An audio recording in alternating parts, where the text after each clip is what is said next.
is OTB Sports Radio. Yeah, you're very welcome along this morning to OTB AM. We're here with you from 7:30 until 9:30 every morning. It's the Sports Breakfast Show from Off the Ball. We've got a very busy show for you with some glittering stars. And Owen, how are you? Very well. How are you getting on? Very well.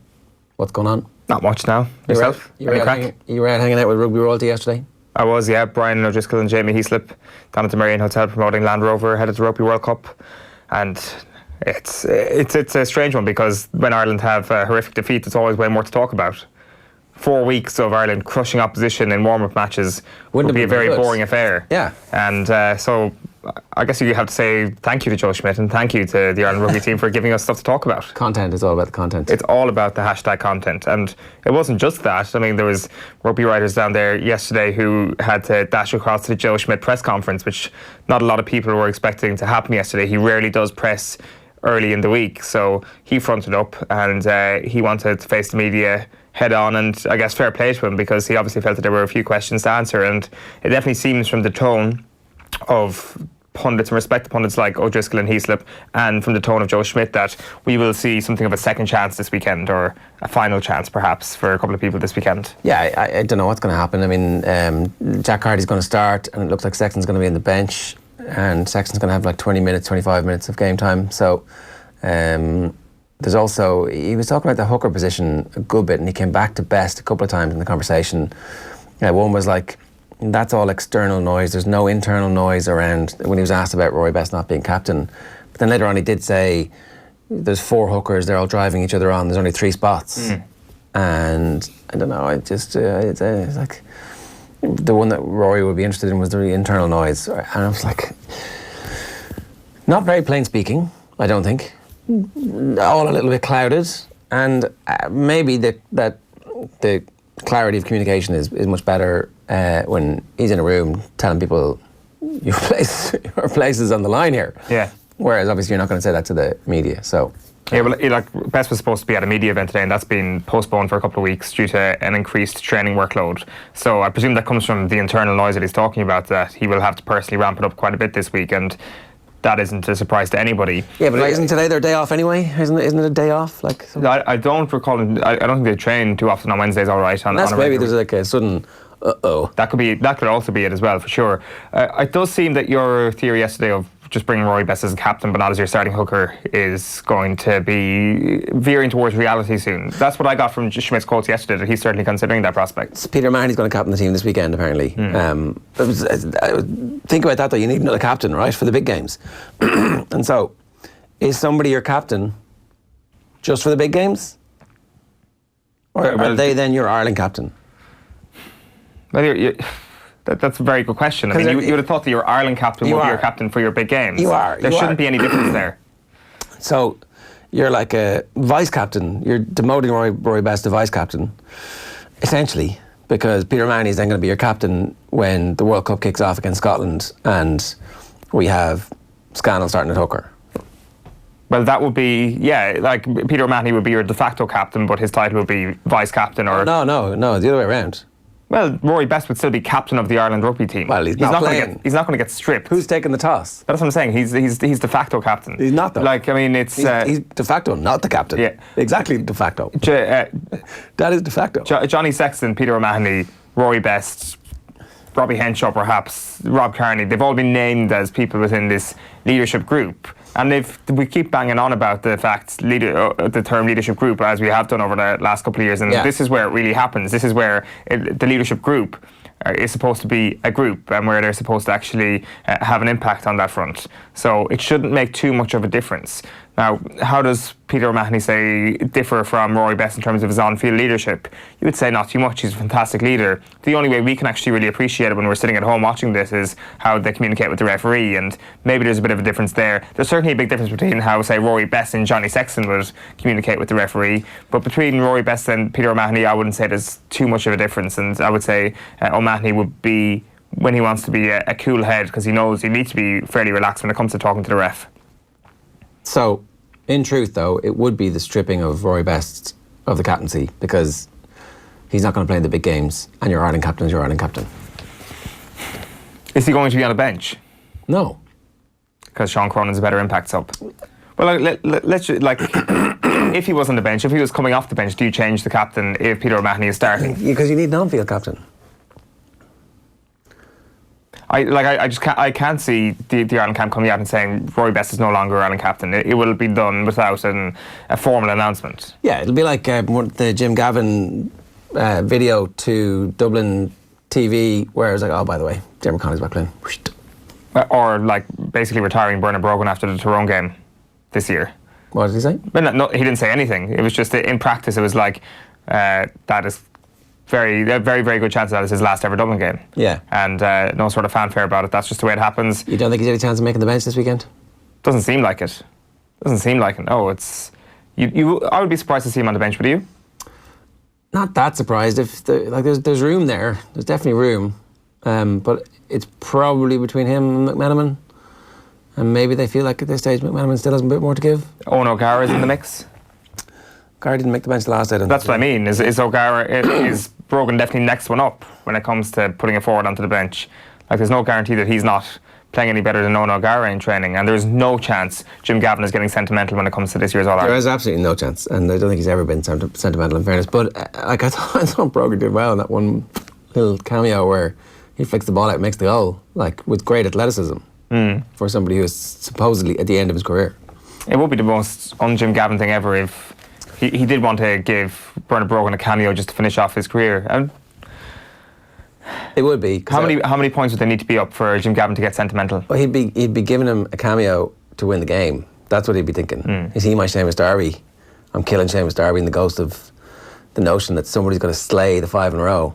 And compared to Costello, McMenamin, Diarmuid Connolly, there's no way Bernard Brogan is more of an impact sub than any of those three at this point.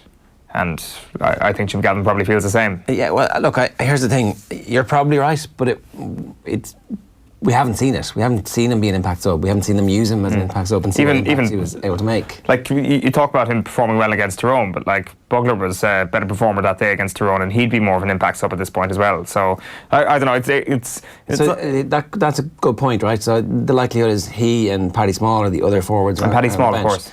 I think Paddy Small's probably first sub up or second sub up, more than likely.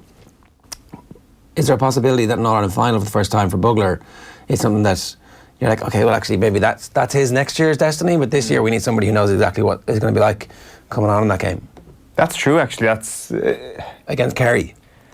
Yeah, like it's all well and good saying that they deserve the same opportunity and the same chance based on meritocracy when it's a dead rubber Super 8s game up in Omagh. But when you actually get into this situation where the entire history of the GAA is kind of, not the history of the GAA, but the legacy of your team is on your shoulders a small bit. Are you trusting Brogan in that situation more than somebody who's a little less experienced? Perhaps you do. So you can't just make a footballing decision based on who is currently the most capable footballer. And like I think as well, when it comes to these decisions, how do you actually gauge impact sub ability in training? It's a hard thing to gauge because I'd imagine it's A versus B games, it's quite high octane, it's quite middle of the match scenario based. Whereas what you're talking about here is a 6-minute burst. Who is going to be the person who comes on in the 68th minute, sees out the last 2 minutes of normal time and the 6-7 minutes of injury time? How do you actually find that out in training? I don't know if you can. It's a tough one to find out. Like, you can find out who should be your starter or who should come on at half time or who should come on with half an hour left or 25 minutes left. But actually, Bernard Brogan, if he was in the squad, would be the 68-minute guy. Is he a better option than Bugler at that moment if the game is in the melting pot? You might actually be able to make a case that he is. Certainly he's making that case this week. You'd imagine he is. How excited are you as the week goes on? What am I going to ask you every day? What's the story? Well, I've started to realise that playing Dublin is really just like having a very, very, very, very bad hangover. Like we kind of touched on this the last couple of days. Like, you kind of wake up and you're like, what happened? Like, why did I make this decision 24 hours ago? It seemed like such a good decision to behave in that way, and now it's just a terrible thing. My world is ending. There is no hope or brightness in my life. But then, like, you decide to open your eyes and get up and attack the day, and barriers start to fall down around you. And you're like, this is going to be a good day.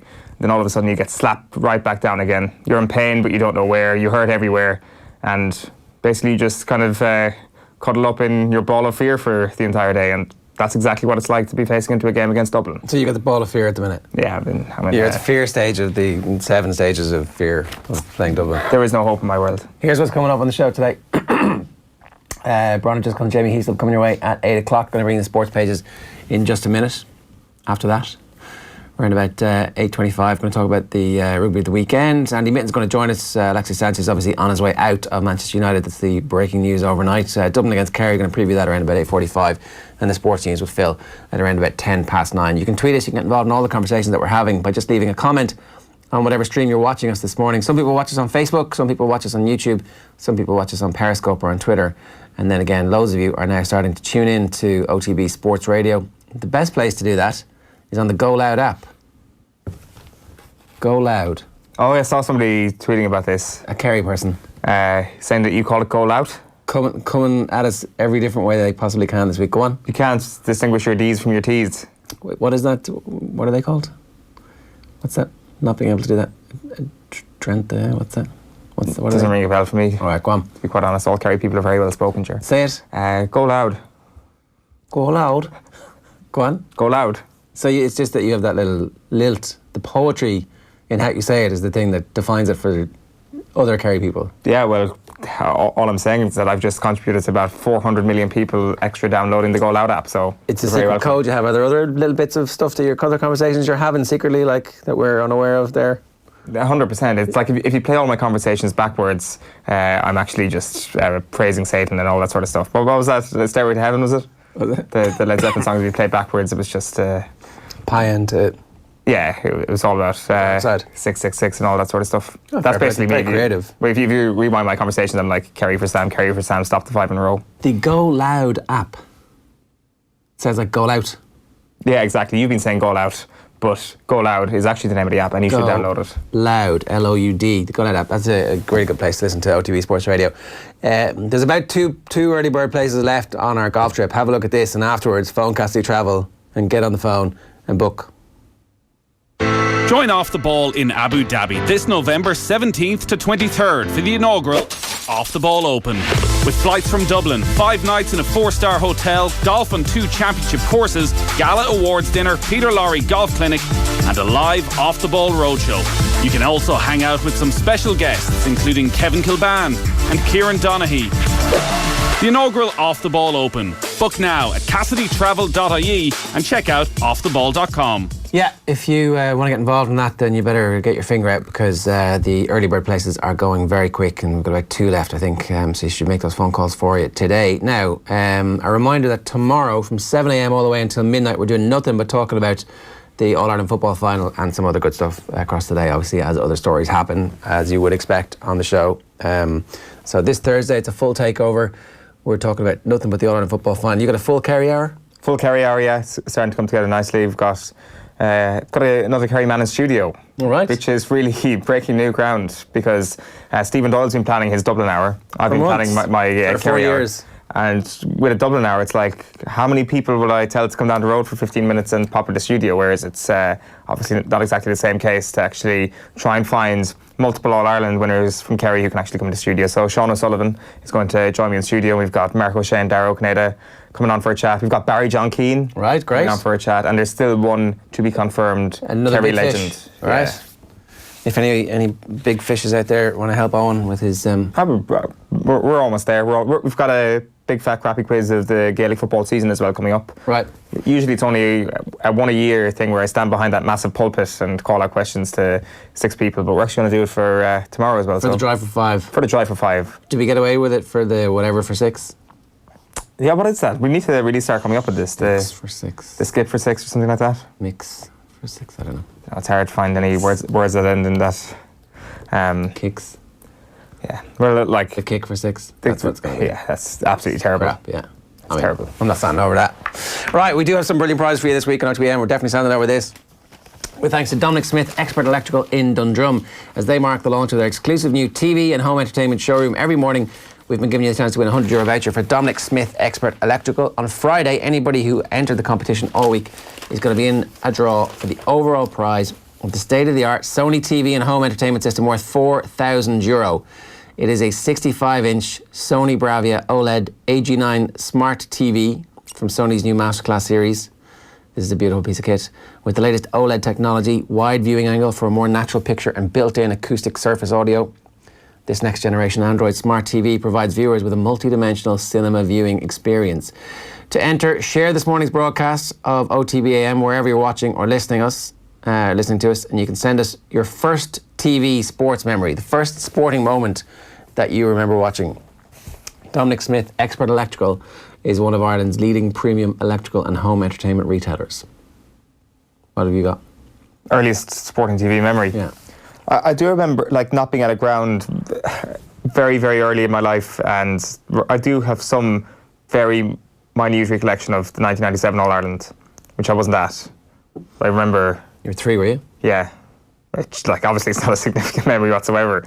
I've got some very kind of early memories as well of Arsenal in the late 90s, and Michael Schumacher winning winning Grand Prix. That's TV a lot. Yeah. And he won it all the time. Exactly. For so 7 years. Arsenal or Michael Schumacher, probably the two most vivid ones I'm actually watching on TV, but earliest conscious memory was of the 97 All-Ireland, I think. All right.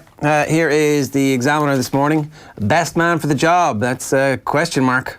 Best man for the job. In my best Ron Burgundy voice. It's a picture of Rory Best going through the motions of throwing that ball into a hoop. And Donald Lennon's column, it's a bit early for backs to the wall for Ireland, isn't it? Yes, Donald, yes it is. That's a very good point.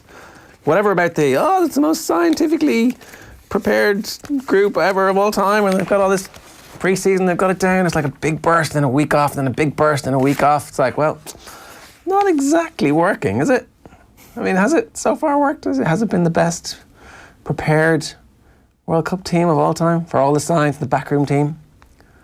I mean, Tipperary looked far better at getting themselves up for times during the year when they needed to be up. Now, in fairness, Ireland don't need to be up just yet. Right, they don't need to be up for the warm-up game. They just knocked to shit 57 points in a record defeat.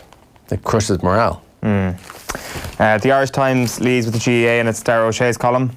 Great line in his piece, which just gets pasted into the headline. The heart says Kerry, the head says cop on to yourself.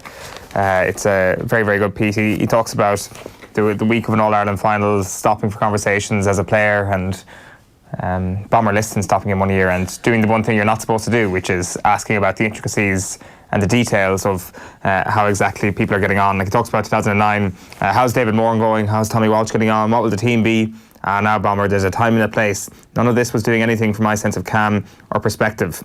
I was 34 years old, 3 days away from my last All-Ireland final, telling myself I was still able for it, trying to get into the right mindset to steal one last medal on my way out the door. And here is Bomber asking me all this.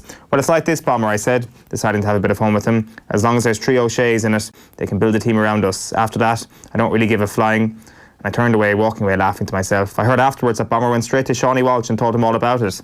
I wouldn't mind, says the Bomber. The effort was serious. And on he goes. And kind of the colour around All-Ireland final week is something that O'Shea kind of tries to paint, but also kind of says that this week it's a little... He kind of touches on the idea that it's a little bit dead down there. That's something that Donaghy has mentioned. It hasn't really caught the imagination down here this week the way it has in other years.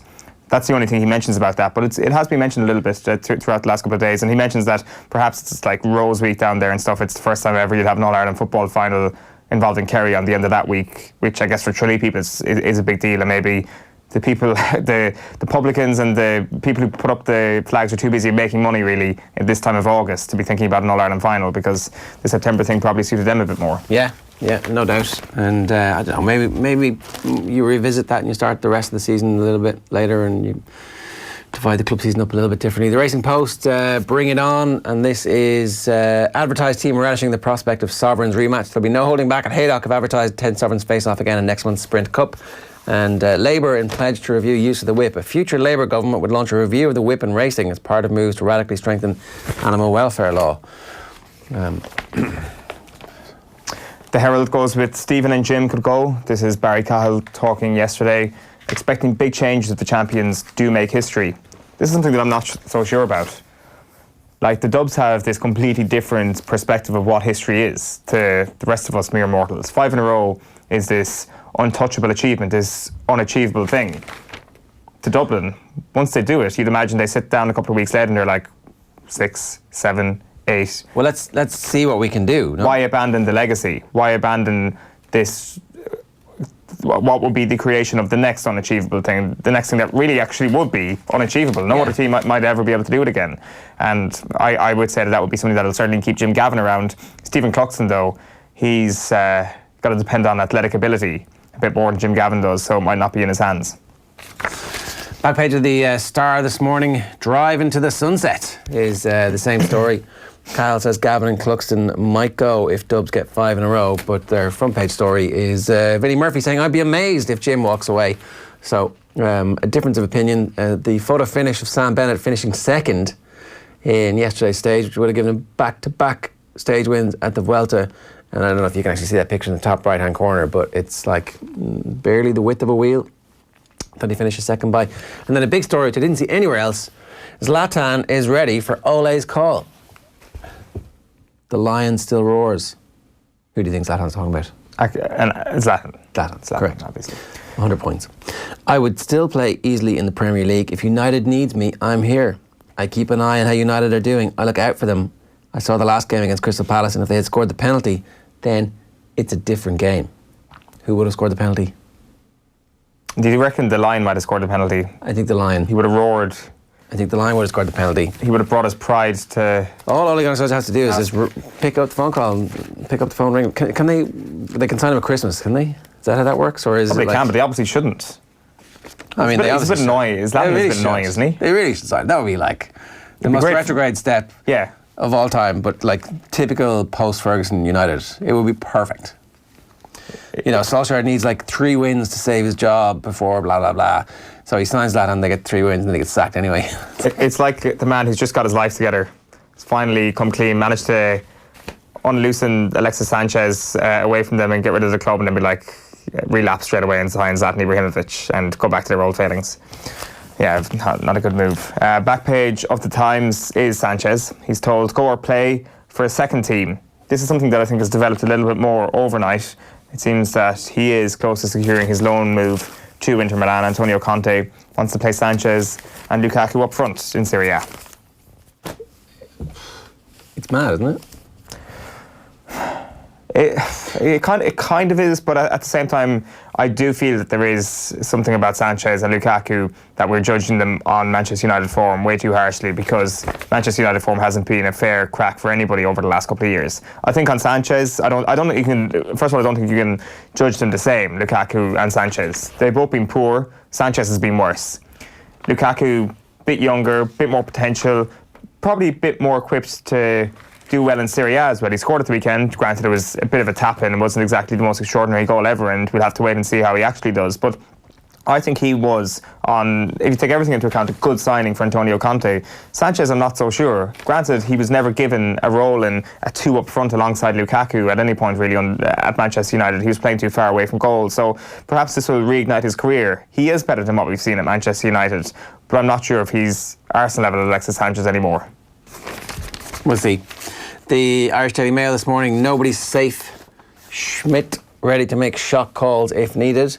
Big night for Harran, but it's bad news for Arthur. Doubling up, Conor Harran celebrates the second of his 2 goals for Aston Villa in their 6-1 win over Crewe last night. And I've no time for football, pundit, says Gavin. This is, well, I haven't seen it anywhere else from Jim Gavin. It says, he did it the press day, the Monday after the All-Ireland semi-final, and they've obviously decided that today is the day they're going to bring out the Gavin quotes. Pundits will do what pundits do, and a pundit's perception on a particular set of circumstances they might see, that is a difficult situation, whereas to me it might appear something completely different. Anyway, he's not losing any sleep over what any of the pundits are saying about Dublin. Although they did seem to react very negatively to Pat Spillane, didn't they? When Spillane had to go Connolly a couple of years back, did they withdraw from the Sunday game for a while? Yeah, temporarily. Jim Gavin himself was unhappy with that. I don't think he name-checked Pat Spillane, but I think Spillane was leading the charge in the Sunday game that night. Like, just a bit more on those Jim Gavin quotes. Like Malachy Clerkin's piece is Gavin still the most interesting. Exacting standards he learned in aviation industry now being applied to football. And it's something that we kind of throw around. It's like the army background, the high level that he's achieved in his career, that has to have some sort of relevance to how Jim Gavin operates, because he's so businesslike and he's so cold and calculated in his operations. But he never really kind of goes into a lot of depth about that. Like, he talks about some of the games that Dublin have won, we haven't been excellent. Some games we've drawn, we thought we were excellent. And he talks about how do you actually improve that standard. He says what they're searching for is that growth in the team. And again, that probably comes from my job in aviation, where you're seeing so much failure. I use that word as there's a space for growth on a continuum, on a daily basis, that probably influences one mindset, I would say. First manager to ever use the word continuum, I'd imagine, in a pre-match build-up piece. And most aviation accidents come from human error, not necessarily complacency. The easy thing to do is look at the front end of the flight deck and blame the crew. Most of the time it's an organisational issue. So if a player is not executing his skill set or the game plan, ultimately the root cause of it isn't the player, it's me. The buck stops at me. I'm the manager of the organisation. So the blame game, the easy thing to do is blame the front end. It's normally the back end, the support that he has or the organisation that he has, which is really interesting because when Dublin win, he's completely glorifying of the players in terms of what they've been able to do on the pitch. But here what he's saying is when they lose or when they draw, he takes a look at himself and what the management team have done in terms of their failures. And when they make mistakes in moments of pressure, when they don't perform the skills that they're supposed to be able to do, he says, okay, I look at that myself. So, I mean, look, if when you read that today, you realise that it's not a way of thinking, it's a way of life. Yeah. It's not a philosophy, it's a daily lived, actualised thing where he's trying to make himself better every day. 7:57 this morning, the Irish Independent is telling you that Cluxton and Gavin could be at the end of the road, Kyle, so there's not a lot of new content coming out this week because everybody has the same story. That's one kind of concern you would have with the lockdown on All-Ireland final week. And then this big news, which we haven't talked about yet. Fennelly given job to bring pride back to Offaly hurling. Michael Fennelly is very brave. He's taken one of the most difficult jobs in inter-county, in Irish sport, trying to restore Offaly hurling. Expectation versus reality, there's a bit of a divergence there for sure. Yeah, you would say that maybe expectations have been tempered by the fact that they've fallen so far, but they've fallen so far because they're not very good. And his first job is going to be to try and breathe new life into a county that's been moribund and has had its issues at county board level. So you hope he has his eyes wide open with this. The 8-time All-Ireland winner is the choice of the Offaly Management Committee, according to a statement released by the county board last night. He's going to take the job on a 2-year basis with an option for a third. He had obviously been in with the Kildare footballers in the role of performance coach during Cian O'Neill's final season in charge. So it's not his first time outside of Kilkenny, and he'll have seen different setups as well. So they're in the newly restructured Division 2A for 2020 after they lost the relegation playoff of Carlow. At least they can chase promotion immediately. Yeah, they can, and they can probably win the Christie Ring. And so all of a sudden, you have a good first year to lay down that basis. And maybe it's the best time to be getting the most difficult job. But certainly, I can't think of many harder jobs. It's tough, but he's a born winner. If that's what they need, if they need somebody just to actually make them feel like they deserve to be dining at the top table again, then Michael Fennelly is surely one of those people who'll be able to do that. It strikes me that it's been quite a high profile a couple of weeks in terms of managerial appointments and stuff, like between Paul Galvin going in with the Wexford footballers and Michael Fennelly going in with the Offaly hurlers, Derek McGrath going back in obviously with the Laois Miners, and the kind of trend we're going towards at the moment seems to be that the most high profile people are leaving their playing days and actually really want to be managers. So I guess it's a good thing. Well, that Kilkenny team suddenly looks like it was festooned with managers. It's almost as if they had one of the best managers of all time that they've been sponges from, and I've actually inspired them to be managers. Well, I mean, hang on though. How many of that Ferguson team have gone on to become great managers? And remember, he had 20 years of it. So I suppose Cody's had the same, although he's obviously had no time yet for this current crop to come through. Steve Bruce is the best of them. Yeah, but just because you want to be a manager doesn't mean you're going to be a good manager. Like Roy Keane wanted to be a manager. Paul Ince wanted to be a manager. Ryan Giggs wanted to be a manager. Yeah, none of them any good. None of them any good. Mediocre at best. The jury's still out on the Cody team except for Eddie Brennan so far. Shefflin actually as well has been pretty good this year. So yeah, so it's not bad. 2 from 2. There's that. DJ, 3 from 3. I'll keep going. Any other ones you've forgotten about? The Mirror this morning goes with 5 and out. Cahill says victory would signal perfect time for Jim and Clux to call it a day. And there's that Joe Schmidt line that Rory Best is still our captain. Yeah, in the Carabao Cup last night, Aaron Connolly. It wasn't the Carabao Cup, it was the EFL Cup, wasn't it? Carabao's gone. Yeah. Aaron Connolly, the Galway teenager we talked about a couple of weeks back. marked his first start for Brighton with a goal against Bristol. Unfortunately, Michael Obafemi did score, but then also limped off after going down in the second half. Shane Long came on as a sub in that one. Apparently it's just cramp though and not hamstring according to the manager. And Adam Ida also took a step forward in his career by starting away to Crawley Town, although they ended up going out. So not a bad night for a bunch of the young Irish lads getting games. It is the Carabao Cup, by the way. It is. For some reason, I obviously just had a dream or something that Carabao had been removed from the EFL Cup. Why are they calling it the EFL instead of Carabao? Is there like That's the official name. Like, I mean, maybe they don't have as much money as Coca-Cola used to or something, I don't know. Or Carling. Papers just decided they're not going to call it their same name. Potentially, I don't know. Back page of the Sun is Thrive for 5, Jim Heat into energy. Barry Brogan, Barry Cahill believes Bernard Brogan will not play again for Dublin. Best not to say, Joe Schmidt has declined to offer any guarantees that Rory Best will captain Ireland at the World Cup, and former Kilkenny hurler Michael Fennelly is set to be proposed as the new Offaly senior hurling manager. A couple more on the back pages then. It's the Berry story really that's dominating in the UK. The back of the Guardian says, on the brink, Berry staring at oblivion after takeover collapses. And the Telegraph goes with praying for a miracle, Berry on the brink after missing EFL takeover deadline. Yeah, so then they went overnight. So there you go. The Irish News next. What have we got here? We have Gavin playing it cool despite his daredevil spirit. That's those same quotes, I think, for everybody else. And this is an interesting story. McBride, no point staying in the race to be Derry boss. Johnny McBride has pulled out of the race for the vacant Derry managerial job as he felt there was no point continuing in the process. The former Derry captain, who obviously worked under Malachy O'Rourke at Fermanagh for a year.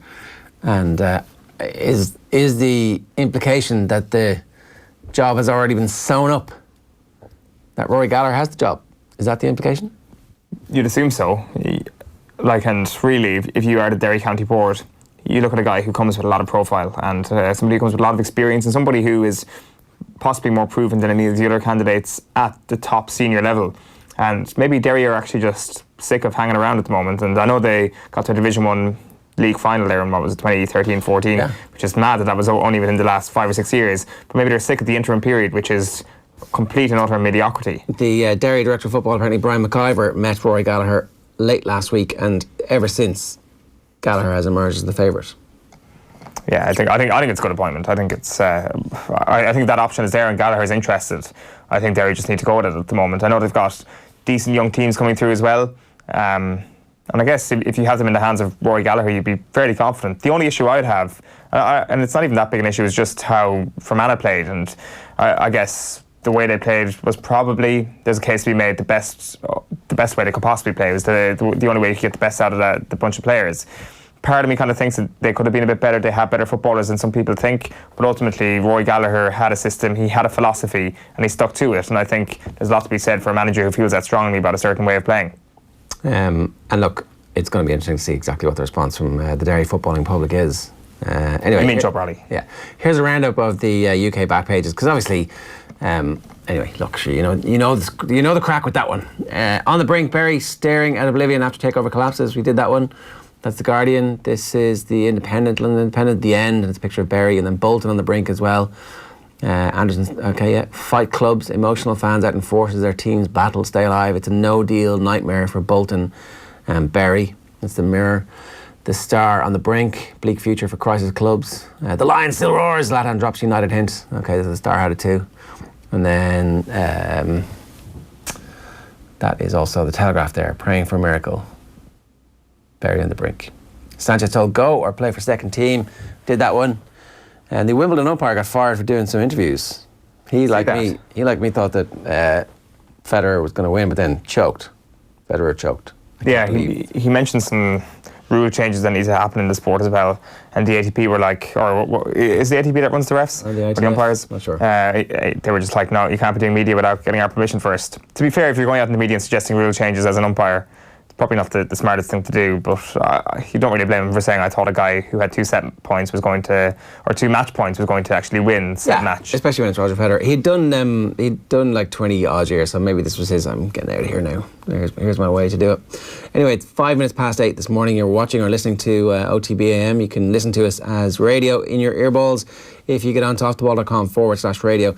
And you can also just check out the Goal Out app and hit Off the Ball, OTB Sports Radio there. We're going to be back talking rugby ahead of the World Cup with Brian O'Driscoll and Jamie Heaslip together. OTB AM. This is OTB Sports Radio. Thinking of a weekend getaway? Brace yourself for Belfast. Start your pulse racing with the rugged splendour of the Giants Causeway. Relive truly epic battles on the official Game of Thrones tour. And then unwind at Clayton Hotel Belfast with a health and fitness club, pool and luxurious rooms from £95 B&B. Book now at claytonhotelbelfast.com. Terms and conditions apply. And suddenly Dublin now lead by 5. This is OTB Sports Radio. GAA on Off the Ball. This Thursday, August the 29th, we're getting very excited. We're taking over the airwaves from 7 a.m. all the way until midnight. It's constant live programming. There must be something big on, Joe. It's the Dublin Drive for 5, Ger. And the 4 in a row has been achieved by Dublin. 6 All-Ireland titles in 8 years. It's an extravaganza. We are on air from 7 a.m. to midnight, like you say. We're going to have all the best voices in GAA, from Andy Moran to Paul Rouse. We're going to have Dublin legends, Kerry legends. This is a full-on celebration of the All-Ireland final. We are taking over. There's a full Dublin hour and there's a full Kerry hour, and never the twain shall meet. Correct. A lot of yeras and a lot of, sure. The money doesn't really matter at all. Money can't make you kick the ball over the bar, Ger. Volunteers. The volunteers. It's an extravaganza. 7 a.m. to midnight. Listen in on OTB Sports Radio. You can get it on the Goal Out app, or we'll also be streaming all day live on youtube.com/offtheball, or the best place to get us is offtheball.com. Get tuned. Only on OTB Sports Radio. OTB AM. So Land Rover is the official worldwide partner of the Rugby World Cup 2019. With over 20 years of heritage supporting rugby at all levels, Land Rover is celebrating what makes rugby rugby. Check out #Land Rover Rugby for more. Have a look at this. We are here at the Marion Hotel with thanks to Land Rover, and as you can see, Brian O'Driscoll and Jamie Heaslip are with me. Lads, what's this week like in Ireland camp after a bit of a destruction on Saturday afternoon? I'd say sheepish. Hopefully not too quiet, because you got to get over the disappointments of it. But I'd say it's a combination of management driving it, but also the senior players trying to drive it as well. It's not all about hand holding. They've got to try and sort out the problems, some of the issues they had themselves. So these are tough weeks. They are, off the back of a drubbing, particularly when confidence is taking a bit of a dent. It's hard, but you just don't look too far ahead. We talk about taking things game by game. This is just session by session, and just try and correct the things that went wrong and make sure that you don't leave any stone unturned. That's the thing. That it was a game at the weekend that didn't look like it had the detail that we associate with Joe Schmidt teams and the accuracy that we associate. So if you sort those two things out and throw some intent in with that, I think straight away you're going to improve by 40%. Yeah, that is the positive, Jamie, isn't it? That the things were such glaring differences from Ireland at their peak that they're surely easier fixes than, say, minute improvements. Yeah, I mean, you can look at it, if you look at the game in context in terms of what it is, it's a warm-up game for these guys. It's guys get match fit and kind of get working together again.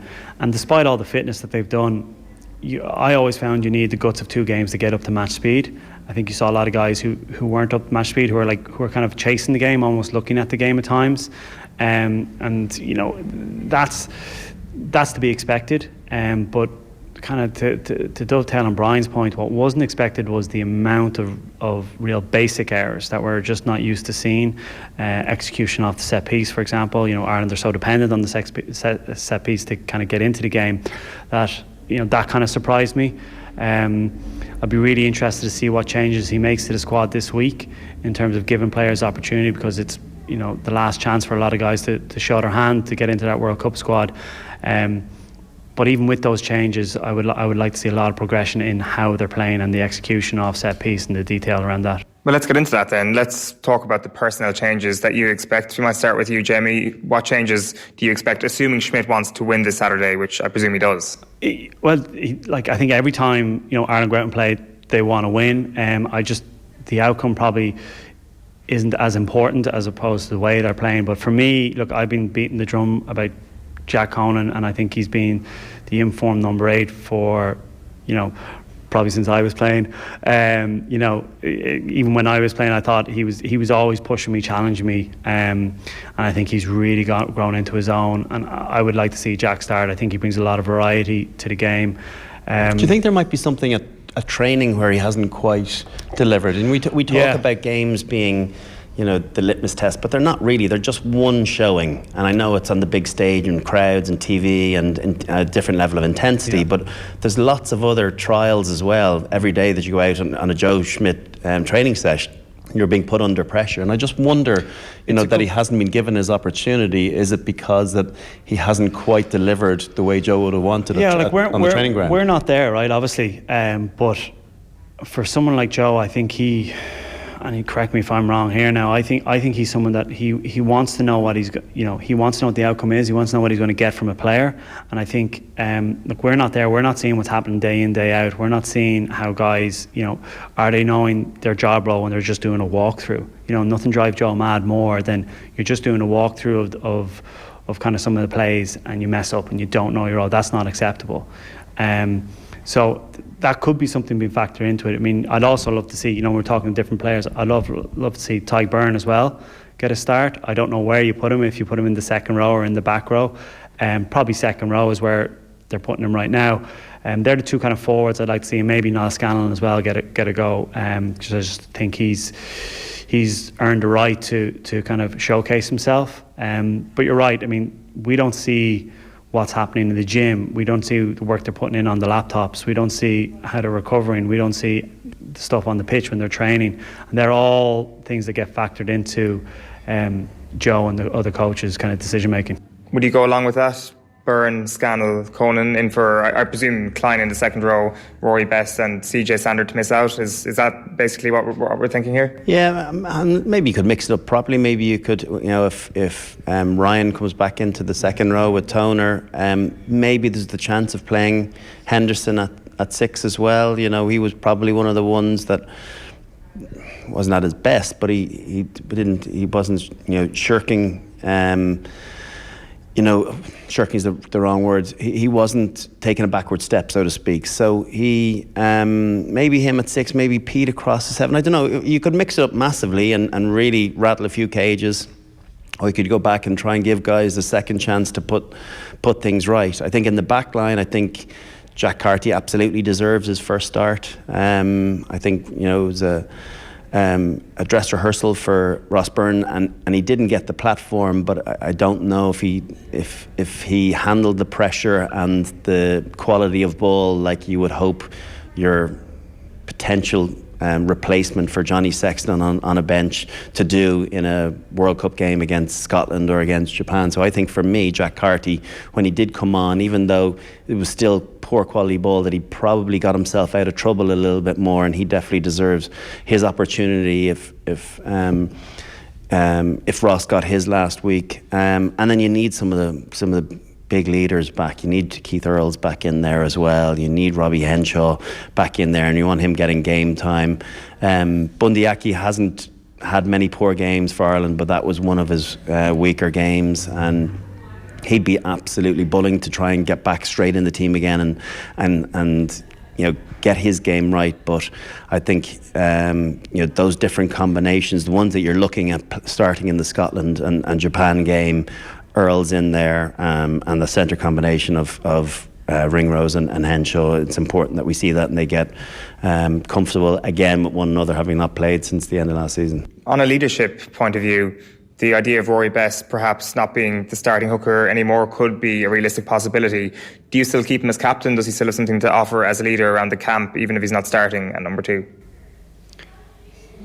If you take... I think you can be the captain of the squad always, but take Leinster for example. When Leo was captain, he didn't always necessarily start. So I think personally, I think you keep him as captain, and then it becomes a discussion around starting or not. But I mean, if you look over his body of work, I think he deserves the right to be to go again and start at hooker. He's done some he's led the squad over the last 4 years, and they've accomplished things that no other Irish side has. So I mean, I don't think you can question his ability in any sort of regard around that anyway. Yeah, listen, there's no doubt he's on the wane. You know, he's 37 years of age. You know, he's been in the front row of international rugby for over 12 years. I don't know any human being that wouldn't be massively affected by that, the brutality of what he's taken, particularly the way he's played the game as well, and getting himself in, and his big focus on jackling.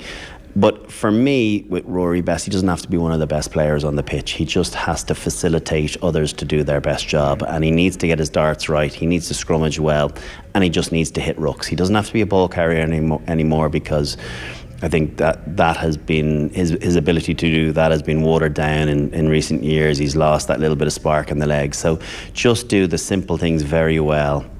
If we can get his accuracy at line out time, and we can get our stats much improved from last week, and we can win our set piece at scrum as well, and you can do a job there. His ability to lead and be a cool head at key times is still a great asset to have, and I think he's our go-to guy still. I don't think you change anything this close to a World Cup. The great player that everyone was heralding him as being back in November hasn't vanished. He's had a couple of blips, but he's on his day he can be a world-class operator. So I think you stick with him, particularly because no one else has really put their hand up. Sean Cronin was given his chance. Niall Scannell looked as though he was going to break in, and then had a very, very quiet year for Munster. So Rory is the guy in possession, and his leadership might be a huge component to have when we get to the difficult moments in the World Cup. I'm not saying this would ever happen to Rory Best, but as two former captains, is it possible for, say, a bad day to impact your confidence in your own leadership, that you think to yourself, God, I've had a bad day at the office, am I still the possible leader I can be, even though they can be and should be two separate things? For myself anyway, I think you've definitely got to own it. I mean, as a player, you realise, I mean, if he's assessing that game come, I don't know, Sunday, or probably Sunday at some stage, he's looking at the game on the video on the laptop, and probably disappointed in himself, and he's got to realise, like Brian said, he's kind of going to get his stuff right first. So he'll be focusing on how he can get his game better, be that line-outs, be that job role, defence, hitting rucks, whatever it is, and sorting himself out first there. And the experience that we'll have, he'll know that, look, no player has had nothing but good games. So having a bad game and coming back from that has happened to him before, and he's come back from it as well. So I think having that faith in him and knowing that he's done something like that already, would let me think that he's going to do it again. I think he should be given the chance to do it again. I think he's coming under heavy criticism, but a little bit unfairly, and it's a bit of a knee-jerk reaction to what is us losing a warm-up game for the World Cup. It's not the World Cup, and I think we need people like Rory on the field to lead us to what is hopefully a successful World Cup.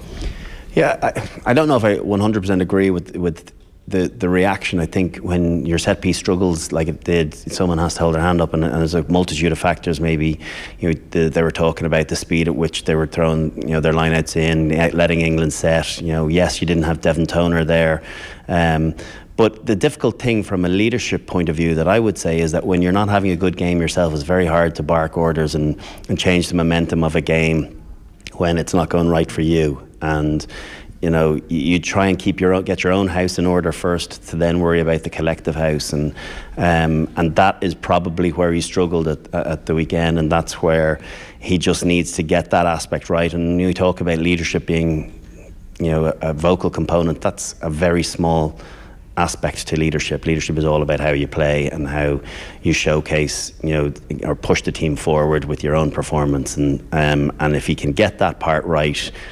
We can add the important words at key times, but it's really about how he plays. That's how everyone will judge him as a leader or not. A very negative reaction to last Saturday would be to say 2007 might happen again. Is there any hallmark at all from what you've seen over the last couple of weeks? Anything you've seen in the performance on Saturday that would suggest we might see something similar where they actually get to when it matters in the World Cup and things might not be right?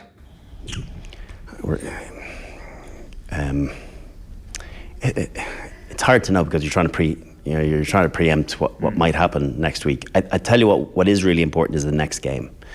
It's not the next 2 games. For me, the next game is really important because whatever about the result, they have to play well and they need to get their confidence up, because if they don't manage to get their confidence up, that record defeat in Twickenham will live with them a lot longer and it'll manifest itself and it'll fester. Whereas if they can park that and put in a really big performance and hopefully get a victory from it, I think you're able to rid yourself of the memories of that and you're able to look positively and look forward. So, they have an opportunity. Listen, 07's certainly not hanging over anyone's head. Rory's the only one that was there and has memories of that. So it's not an issue from their perspective. And they'll think the coaching ticket, with the experience that they have, with the record that they've held over the last 2 years, that they can turn this around. And I have every faith that they can do it. But they need to do it quickly, because you don't want it sitting there with them going into the 2 clutch games against Scotland and Japan first up on the back of no confidence. Is there a possibility as well, Jamie, that we might actually just see something of a style of play that isn't going to be used in the warm-up games? Because why would you show your hand in the warm-up games? Coming away from the Six Nations, there was this view that Joe Schmidt needs to go away and think about something new. We've seen the box kicking abandoned. We've seen something different off the boot. Is that suggested that we might actually come into the World Cup with something that other teams haven't seen before? I think if you look at 2 games, there's 2 kind of very different styles at times between the Italy game and the England game. In the Italy game, I think there was a lot, like the forwards were operating most of the time in like a pot of 3 coming off 9, tipping passes inside and out to each other and looking for the pass out the back with runners coming off 10 then. We saw less of that in the England game. I think we saw a lot of one-off carriers, which made it quite easy to defend against. So it'll be really interesting to see what evolution we see. You said like there hasn't been a lot of box kicking. They've kept the ball in play a lot. Maybe they're getting used to trying to force that, because teams are doing that a lot to Ireland. They're not allowing them have the platform that they usually have had in the past. But it's such a fine blend, because I'm sure they've been working on things throughout the summer, in Carton House or in Portugal, but they can't show their whole hand. I mean, even when you get past, the Scotland game and Japan game, you still got 2 more games in your group, then you got a quarters, a semi, you know what I mean? You can't show everything straight away. And knowing Joe, I'm sure he has a repertoire of moves that they have banked during the summer, and he's given them game sheets with the moves that they're using for that week, and holding back a lot of information. But then at the same time, a really good thing that Joe's done throughout the years is doing moves that look similar but tweaking them at different times to expose different opportunities in teams. So I'm trying to go a long way around answering your question here. I think I would like to see a lot more of interplay between the forwards and the backs, as opposed to one-off runners, a lot more like we saw against Italy. But it's going to be tough against the Welsh side, who get up off the line quite aggressively, close your space down, keep the ball in play a lot, and don't give you that platform to launch off. So if Ireland can move the ball around and don't do that one-off play, I think they'll be quite successful. And I think that's probably the way they're going to start pushing towards. Great stuff, lads. Just before we wrap up, midway through the warm-up games, where Ireland's going to get to in the World Cup? I still think that they're going to win their group, and then they have this enormous game against South Africa or New Zealand. My concern was if they did get South Africa, that the power game that we saw against England, they've shown the prototype as to how to go and beat Ireland. And can we deal with that power game? I just have some concerns around that. But I think Ireland will manage to turn it around and certainly be quarter-finalists. They just need their best players firing for that quarter-final, be it against the world champions or against a vastly improved South Africa. So I still think glass half full, and I think we can get to a semi-final, and then all bets are off. I'm the eternal optimist. I want them to go all the way. I think they can. They'll get out of their group, but once you get into knockout rugby, and you either have New Zealand or South Africa, I mean, it's a tough gig. But the squad is probably the best squad that's been assembled. Have shown unbelievable form over the last 2 years leading into this, so they've got the best chance. Jamie, Brian, thanks a million. Thank you. Yeah, Jamie Heaslip and Brian O'Driscoll there speaking at the Marion Hotel yesterday. Land Rover is the official worldwide partner of the Rugby World Cup 2019, with over 20 years of heritage supporting rugby at all levels. Land Rover is celebrating what makes rugby rugby. Check out #Land Rover Rugby for more. All right, 25 minutes past 8 this morning. When Owen was overdoing that, news broke that Joe Schmidt was going to be fronting up and facing the media, which is an unusual thing in the middle of game week. So we can get some reaction here. There was a load of other people doing media as well. We're bringing Joe Schmidt first. Here he is obviously talking about the fallout from the England game. To be honest, if there is external noise of that nature, there's certainly no internal noise of that nature. So probably for Rory, it's that internal noise that is most relevant to him, because that's where the decisions are going to be made. And at this stage, there are no decisions that are being made in that direction. So you're on the back of, there are guys who are going to get an opportunity this weekend, and if they perform better than any other player that played last weekend, then there's always a contest, and you've got to keep that contest live. And I think we've seen that in other teams. You saw an All Black team get beaten 47-26, come out and win 36-0 with a number of changes, where established players were left out and new, fresh players came in and put them under pressure. Are they the same scenario? I mean, you'd like to think that would be a great parallel for us to suddenly go, it was just us, that one blip, except we're coming off being exposed by Wales, being exposed by England, being exposed by England again, being a bit exposed by Saracens in that second half in the Champions Cup final. Well, what were the All Blacks coming off? They were coming off going up to the Northern Hemisphere and getting beaten by Ireland. Like, I know it's a much longer gap. It's almost 12 months. You can't compare the end of the Six Nations with the end of last year, but it's not a million miles apart. I'm not going to lie. When I heard that line yesterday, and when I've heard that line being peddled all week, it's like, it's not the most outrageous comparison to make. Like, on the Saracens thing, I think that's a very useful thing to point to, because one of the other things that we've been talking about over the last couple of months is to what extent did Joe Schmidt care about the Six Nations? To what extent was it just a preparation guise before going into the World Cup? Like, did he really care about a competition with which he won the Grand Slam in the previous year? And you could make a case that perhaps he didn't, and perhaps there is this sort of Trojan horse situation. But did Leinster not want to win the Champions Cup? 100%. 100% they went to win that game. And they, as you said, they got exposed at times in that final. But then again, I mean, you could look at the first half of that game and make cases why Leinster should have been in a better position in that final.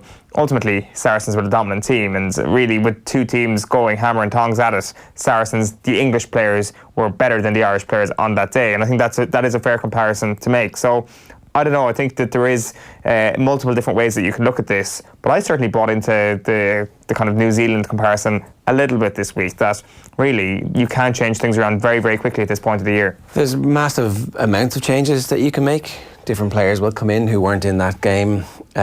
Like, one of them is James Ryan. Let's hear from James Ryan. We can talk a bit more about that afterwards. Here he is talking about the level of improvement needed from the Irish team this week.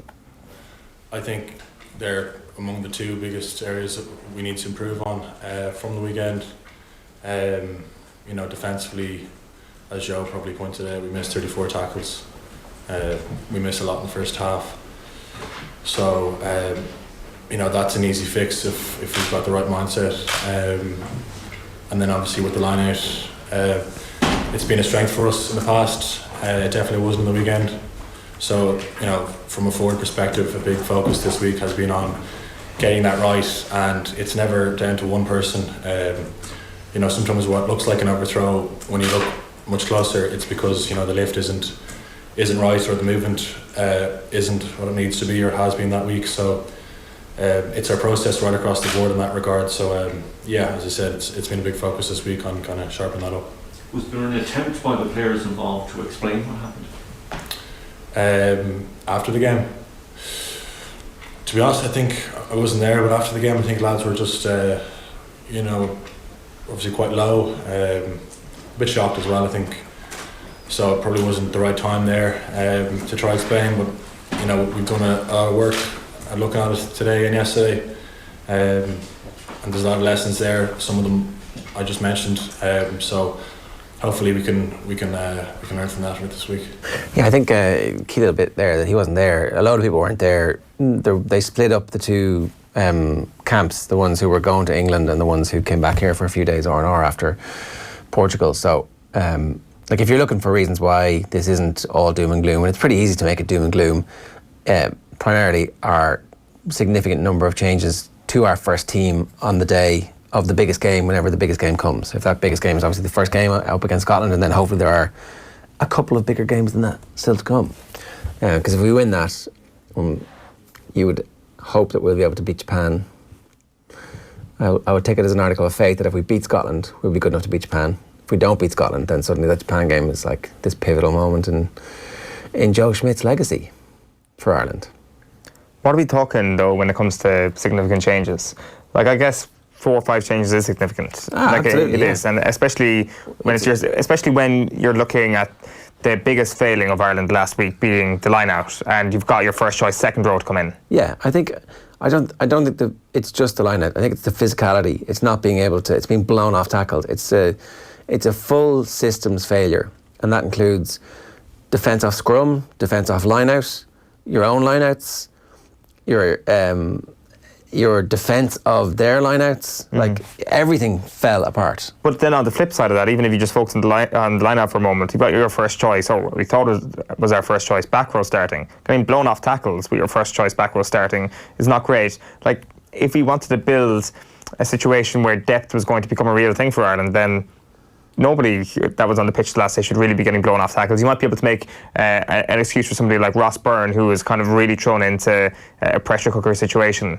The only, again, and this will look like it's clutching at straws from people, but like, you're just trying to put the case together for what's gone on, is that they didn't train for this game. They didn't seem to game plan for this game to try and win this game. They trained because they're in the middle of a block of intense physical training where they didn't do that much skills work was one of the things that somebody from the camp said about Portugal. It was mostly physical stuff. So at the end of a week of training, they play a game. It's a challenge in that sense. And you don't have your full squad over there. So you've already diminished the sense of occasion for a lot of people by going, well, this is our World Cup squad and 15 of them have gone home, or 12 of them have gone home, whatever it is. Like, that lowers the psychological preparedness straight off the bat. And then everybody's absolutely exhausted from the physical training. So, I don't know. We'll see. That would be the only thing that you could hold your hat on, or hang your hat on at this point and say, no, look, it's okay. You can see there's a method to this madness. Yeah, like, maybe that's the case. Maybe it's the case that Joe Schmidt in camp at the moment is like, we're actually totally fine. It doesn't really matter. It really just does not matter. But then why would he come out and do the media himself yesterday? Because the noise is so big. Like, it is absolutely reaching overwhelming point of critical mass. What if the noise doesn't matter to him? If he fully believes that everybody's wrong, that the tanking they got was absolutely completely irrelevant, then the noise by extension is irrelevant, and I don't see the issue in doing it because everybody inside the camp would be on the same page. Fewer people support the team, fewer people come to the game, fewer people are talking about it, fewer people are actually... You want the fans on side. Like, you want the country to think we have a chance. You do. You need whatever amount of people are going to Japan, you want them to be loud and vociferous and fully behind the team to believe, yeah, you're the right person for the job. And also, people are questioning him. So why come and do the media to answer to, like, you're getting pissed off people questioning you when you're like, hang on a second, I'm the one who delivered the Grand Slam. I did the 2 European Cups with Leinster. I did the Championship and the Grand Slam. Like, you've never had it as good as I've made it for you. And now you're all going, you haven't a clue what you're doing. You got woke by the... Of course you're going to come out and face that down. Especially if you have a plan. Yeah, I guess you've kind of turned that 180 and looked at it from the entire other side. My point is that the concern is very real, that everything that's being written in the newspaper is not just noise. The concerns are real, the problems are real. The possibility of Ireland having a very, very poor World Cup is a very real possibility. That's all I'm saying here, and I think that him coming out to do the press conference yesterday was a fantastic show of defiance and fair play to him, but it suggests that part of him believes that the reality of these problems are also a reality in his head. All right, we're going to come back to this. Obviously, there's plenty more time for us to get concerned about Ireland's Rugby World Cup. exploits. We're going to talk to Andy Mitten about Manchester United in just a minute. First, I want to bring you this. It's Kevin Kilbane talking about how difficult it was to play against the right-sided partnership that was Gary Neville and David Beckham. Have a look. Beckham got his space larger down to the fact from unselfish running from Neville. Neville did a lot of the running just to free up Beckham so he'd get the space to put the ball into the box. But the one thing, I've never spoke to Neville about it, but the one thing that sticks in my mind, every single time the ball was fired into Neville, first thought was always wide man. That was something that was always said to me as a kid growing up, and I'm sure it was said to Gary Neville, and I'm sure it was said to Beckham. If you're in position, but Beckham get in position, fall back on the ball, first option has to be a wide man. Now, a lot of fullbacks now wouldn't necessarily look to the wide man as the first option. It would be maybe to come inside or fire it into a striker's feet. First option, wide man. Second option, into striker's feet. Third option, into midfield, or maybe a fourth option would be to try and turn defence. But the first option, always, if it's on, give it your winger. And that's what I used to love when I played with fullbacks. That would, if I got me back to the touchline, ball fired into you. So you know full well you're taking it on your back foot. You've got it in a position where your first touch is immediately taking you towards a fullback. If you're constantly looking to try to get to the wide area, that means you've not got your body shape right. So your first touch isn't quite right. You're going maybe back towards your own goal. Your only option is to go back to the fullback then. So that's what strikes me about Neville and Beckham immediately in my mind, that Beckham was always in the position quickly, sprinted to position, didn't idle to that position. When Neville got the ball, immediately bang, first touch or first touch out of his feet, second touch straight into him, and that was how I think was key to their success. Yeah, so a proper, genuine partnership between Neville and Beckham down through the years. Now, let's talk some Manchester United. The news came overnight that Alexis Sanchez has actually left Manchester United and joined Inter Milan on a 10-month loan deal. The details of this are still coming out, but we're given to understand that there is no option to buy at the end of it. Andy Mitten joins us. Maybe he might be able to fill in some of the details for this. We're still speculating a little bit, I suspect, Andy, on the precise nature of this deal. Do you know yet exactly whether or not Inter Milan are going to be forced to make an offer at the end of this, or if it's just a one-year loan deal for Alexis Sanchez? As I understand, it's a one-year loan deal where Manchester United will pay some of Alexis Sanchez's considerable wages. I don't think he's going to feature in the team this season, and he's a top earner at the club, and not only is that a financial burden, but it causes issues within the dressing room, because players, privately if not publicly, will say, well, this guy earns 60% more than me and he's not even playing. So it's not an ideal situation. It's one Manchester United wanted to avoid, especially after Nani. Nani went to Sporting Lisbon a few years ago. He was another good player. United ended up subsidising his wages because there was no takers for him, because he earned too much money, because his stock has fallen. And exactly the same thing has happened again with Alexis Sanchez. The way the coaches see it is they've got two bad eggs out of the club. They've got Romelu Lukaku and Alexis Sanchez out of the dressing room. I don't think there'll be many protests from fans about either of them going, but the attack does look a little bit light.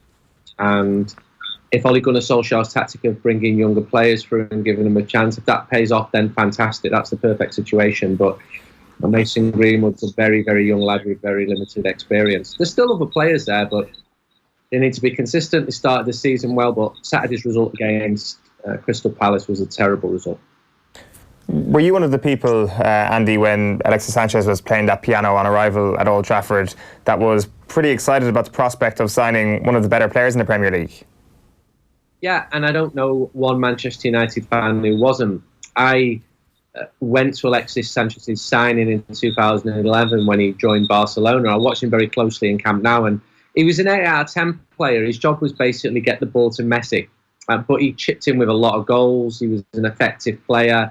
But if he was that good, Barcelona wouldn't have sold him. He did well at Arsenal. So I'd seen his quality, and I knew the background story of Udinese catching him very young.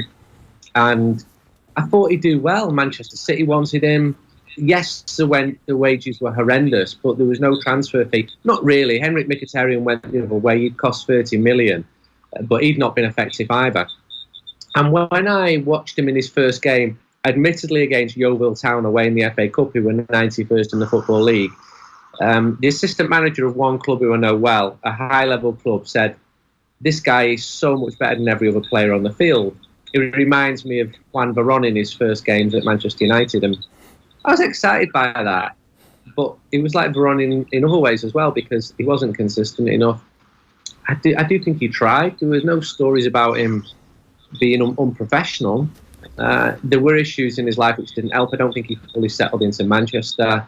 I know he'd separated from a long-term partner. But you could see Jose Mourinho's body language watching him when he lost the ball. He was almost trying too hard. And everyone has bad games, but he was having bad months. He was getting chance after chance after chance. He just wasn't delivering. And people then started saying, well, is this guy finished? And I don't know the answer to that. Even last week, 10% of me thought Alexis Sanchez is not finished as a player. But 10% isn't enough. And I know that the coaches, they had doubts about how many chances he was going to get this season. It briefly looked like he was going to get good chances when Ole Gunnar Solskjaer came in. I went to one of the very early press conferences there. There was one car in the car park at 7:45 in the morning. It was Alexis Sanchez training hard. He put out those videos on Instagram of him training hard. And yeah, you know, the pre-season last year, I was going to interview him. The club wanted me to interview him as well. I can speak Spanish. And my argument was, this lad's not put his side of the story across. And everyone at the club agreed with this. Sanchez didn't want to do any media. And the club was saying, and quite rightly, you're getting paid a lot of money here. You need to speak to the fans. Yeah, I'm just going to concentrate on my football. So that left a poor taste, because if he had reasons, he never put them across. And he just wasn't doing it. He came back last pre-season, having had a rest, having not played in the close season for the first time in, I think, 9 years. He had one good game against Milan in Los Angeles, and then just nothing. And he's gone. I would say good riddance, because I wish it would have worked out for him. But it just didn't. And it will go down as an absolutely terrible signing for Manchester United. Who carries the can for that? Well, the recruitment that led to that, you've got to ask questions why Manchester United signed him. Did they sign him because Manchester City wanted him? Because it would have stopped Manchester City signing him? Because he was a free transfer, although that status ended up creating the perfect auction situation for Sanchez's agent, which led to Manchester United paying so much money. And then when he did that signing, and everyone was excited about it, every fan got caught up in it. He was versatile, he was world class, he was just what was needed. So United fans bought into it as well, but was he a long-term target who was scouted properly? Or was he someone who popped up quite late, like Radamel Falcao, for example, who ended up being another disastrous flop for Manchester United? If you want a name, well, Ed Woodward sits at the top of that chain, so he must take some responsibility for that. And yet there's no repercussions for that decision, for the Falcao decision, for all of so Lukaku, they get their money back on, and it looks like it was, you know, it's not that bad a transfer in the long run. But you know, you compare the strategy and the absence of a strategy that Woodward has overseen in all facets of the senior level of management of the club, including the recruitment of managers, up to and including the recruitment of their best players. And this guy, again, surely is getting away with the fact that he's not very good at his job. He's getting away with it because he's got the confidence of his bosses, who are the Glazers. And when Ed Woodward said, I'm going to bring the sporting director in, and I wrote one of the original stories on that. I remember getting the piece of information on the way to an away game at Basel. He seemed to be going in the right direction, but that has not happened either. And you've got to ask questions, because Manchester United's recruitment has been patchy at best in the post-Ferguson years. It wasn't perfect in the Ferguson years. There were mistakes there. There's mistakes at every football club. But United's recruitment leaves more questions than answers. If now Ole Gunnar Solskjaer is going to say, we're bringing young, predominantly British players through, fast, hungry, youth team players, great. That all fits in with the strategy of the club.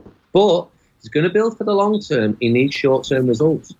United fans will not accept finishing 12th just because they've got young guys in from Manchester. This is Manchester United. They're one of the three biggest football clubs in the world. And I was on the pre-season and wrote with optimism at the signs I was seeing. And he had a good start against Chelsea, against Wolves, but that result at the weekend against Crystal Palace was terrible. Now, there's going to be further bumps along the way. That's what happens when a young team is forming. The questions are, will Scott McTominay be good enough ultimately to play central midfield for Manchester United when he's 25, 26? Will Mason Greenwood be? Will Marcus Rashford? Will these young players be coming through? Is Dan James a good enough signing? I mean, the signs have been good that Aaron Wan-Bissaka, Harry Maguire, although the defence was culpable for both goals at the weekend. There's been a confidence pre-season, but I've written it several times. It's a fragile confidence. And if you lose at home to Crystal Palace, it doesn't matter whether you dominate the match. That result is an absolute stinker. And it leads us into Saturday's game at Southampton, which has become a huge game. You're obviously, we talked earlier about your Spanish-speaking abilities and the possibility of interviewing Alexis Sanchez. Obviously, I wanted to ask you about what happened to Barcelona at the weekend. A new Wunderkind has emerged, blinking into the sunshine. How good is the 16-year-old who made his debut at the Nou Camp at the weekend? Well, I went to Camp Nou on Sunday night, and I probably watch Barca 20 times a season in person. I do interviews, and I'm so professional at my job that I'd never heard of him. So as soon as it was announced, I had to Google him, and he barely existed. He wasn't even in the reserve team. He'd done well for the team below that, which is managed by Victor Valdez, and he'd had his called up. And there'd been some speculation a couple of days in the media before the game that he was going to get a call up because Leo Messi couldn't play. Ousmane Dembele couldn't play, Luis Suarez couldn't play, so that's why the young lads and Carlos Perez, a Catalan forward, 21 years old, he also came on. He also did very well. Do I know how good he'll be? Ansu Fati? No, but he did really well when he came on. He was the youngest debutant at Barca since 1941, and he came on when the team were ahead. It was a perfect scenario for him. But he did really well. You sometimes see players come on who've done well in training or in reserve in youth teams, and they freeze, and he didn't. He looked mature. He was flying into tackles. A bit too much for the referees like him, but it was a really entertaining game. There were 7 goals, very good goals. Betis play very open attacking football. They won the equivalent fixture last season, and they went ahead, and Barca lost the first game away at Athletic Club. Losing at home to Betis in the second game would have been a disaster, but as they so often do, they moved through the gears. They needed the experience of Gerard Piqué making his 500th game. Sergio Busquets was absolutely brilliant because he had an indifferent season last year, and Antoine Griezmann scored 2 goals, his first goals for Barcelona. You buy a player like Griezmann, you need him to stand out, especially when the biggest stars are sat in the stands watching, and that's what he did. So it was a very good night for Barca. And last night I went to the inauguration of the Johan Cruyff Stadium. It's the new B team home for Barcelona, 6,000 capacity stadium. Wonderful place. Jordi Cruyff was there, Johan's son, and that's where the Barca B team are going to play. And they need to rediscover their identity. This famed Masia system, which was very strong 10 years ago, it had faded away. But looking at the couple of players who came in at the weekend, they were both positive signs. Should Antoine Griezmann have both of his goals rescinded due to the fact that he celebrated like that? I wasn't a fan of it. And I looked down, I thought, what on earth is going on in that corner? I mean, the last time there was a major incident in that corner was when a suckling's head was thrown at Luis Figo. And this was obviously very different in tone. And I felt it was contrived. I think one of the club employees handed him a pot containing red and blue glitter, which he threw all over himself. Now, if you're going to do that, you've got to be fairly confident of yourself, but the kids loved it. I'm 45. The kids were screaming and they absolutely loved it, and it created this very good visual image of him surrounded by the stardust. And it is only football. It's entertainment. Is it a real big thing in the bigger scheme of things? Probably not. We've not gone bust like Bury. One last point. The Neymar deal is kind of back on the agenda. What have we got? 3 days left before this all disappears from our lives. Maybe it's a bit longer actually. But what do you think something's going to happen here or not? Well, I was speaking to some of the Catalan journalists last night who were very in tune with the club, and I've got some decent contacts there myself. They do want him. Money's an issue. They feel he can come back and he can be good. I think ideally Barca would do some kind of swap with money with Ousmane Dembele, who they accuse of being unprofessional. Pretty much is what PSG accused of Neymar of being, so there's a slight irony there. But Neymar was a success at Barca. He did get on with Messi. Coutinho didn't really. There were issues there. Other players didn't really. Zlatan Ibrahimovic famously didn't. And there was an edge with some of the players, but Neymar got on well with Messi. And Messi's the main man at the club. He's far more important than the manager, than the president. He runs that football club. And he went to PSG ostensibly because his father wanted a nice commission and he wanted to grow in his own right, and he bought into this dream, blah, blah, blah. But it hasn't fully worked out for him there. He'd be very popular if he came back, but Barca have wasted a lot of money on Dembele, on Coutinho, and their wage ratio is 73% of the turnover. The rest of the club is run very tightly. I know people who work there, normal employees, they're not getting pay rises, and so money is the issue. So I think if Barca can sort of spread the payments or work something out that way, then you might well see it. And if he doesn't come, they're still very strong in attack, and they've got backup with the youngsters who played on Sunday. All right. Actually, just before we let you go, Andy, just very briefly on Bury, since you mentioned it there, like in terms of what the last couple of days have shown us in the back pages across the newspapers, in terms of a lot of us actually coming to the story kind of newly, I think, really over the last couple of months when this has been developing. Like, what's your sense in terms of what this tells us about modern football? Because you do have a worrying sense that this isn't going to be the last club who goes by the wayside. My sense with Bury, and I'm a Manchester lad, I've been to Gig Lane 30, 40 times. I watched my brother play there many, many times.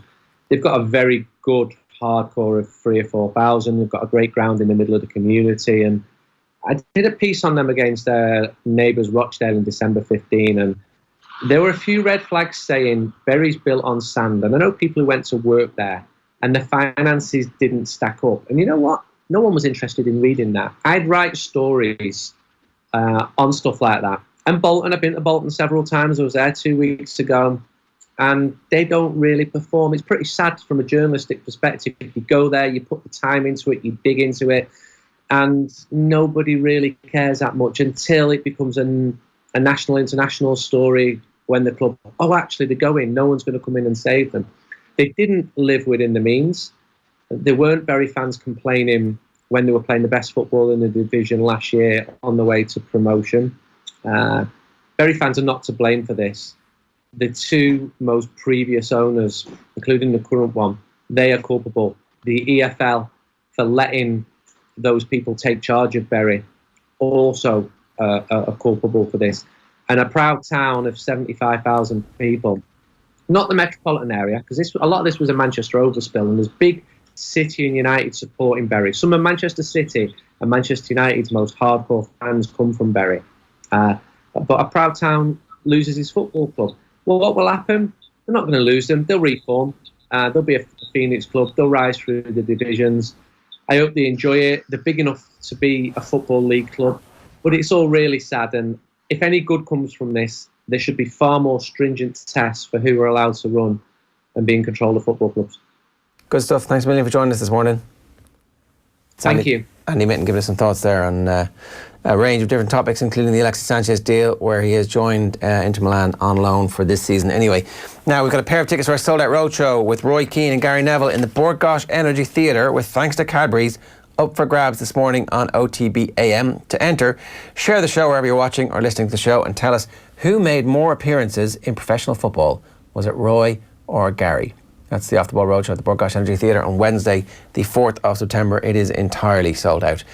Barry Cahallan, Darren O'Sullivan joined Joe in studio last night with thanks to AIB. Here's Darren describing the final moments of the 2011 All-Ireland final. I'll never forget that day, hearing it when the ball hit it. And you could feel it.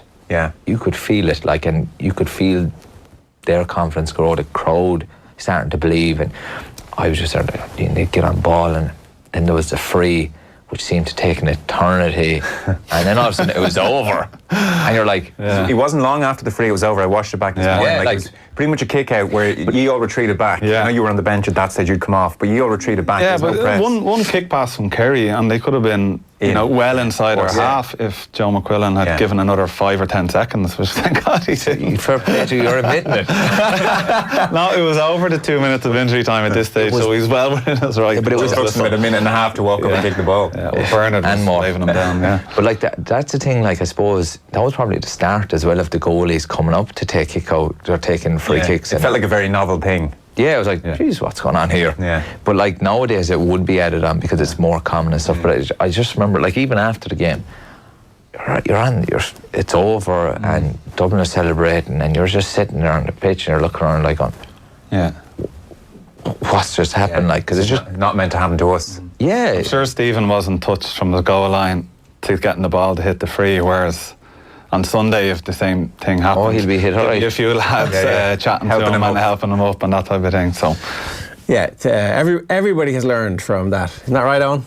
No one's still heartbroken. It's just lamenting all of the things that went wrong. I've learned that pain can't get any worse than that, which is good. But it never eases, right? No, it doesn't. We've got some brilliant prizes for you all this week here on OTBAM with thanks to Dominic Smith Expert Electrical in Dundrum as they mark the launch of their exclusive new TV and home entertainment showroom.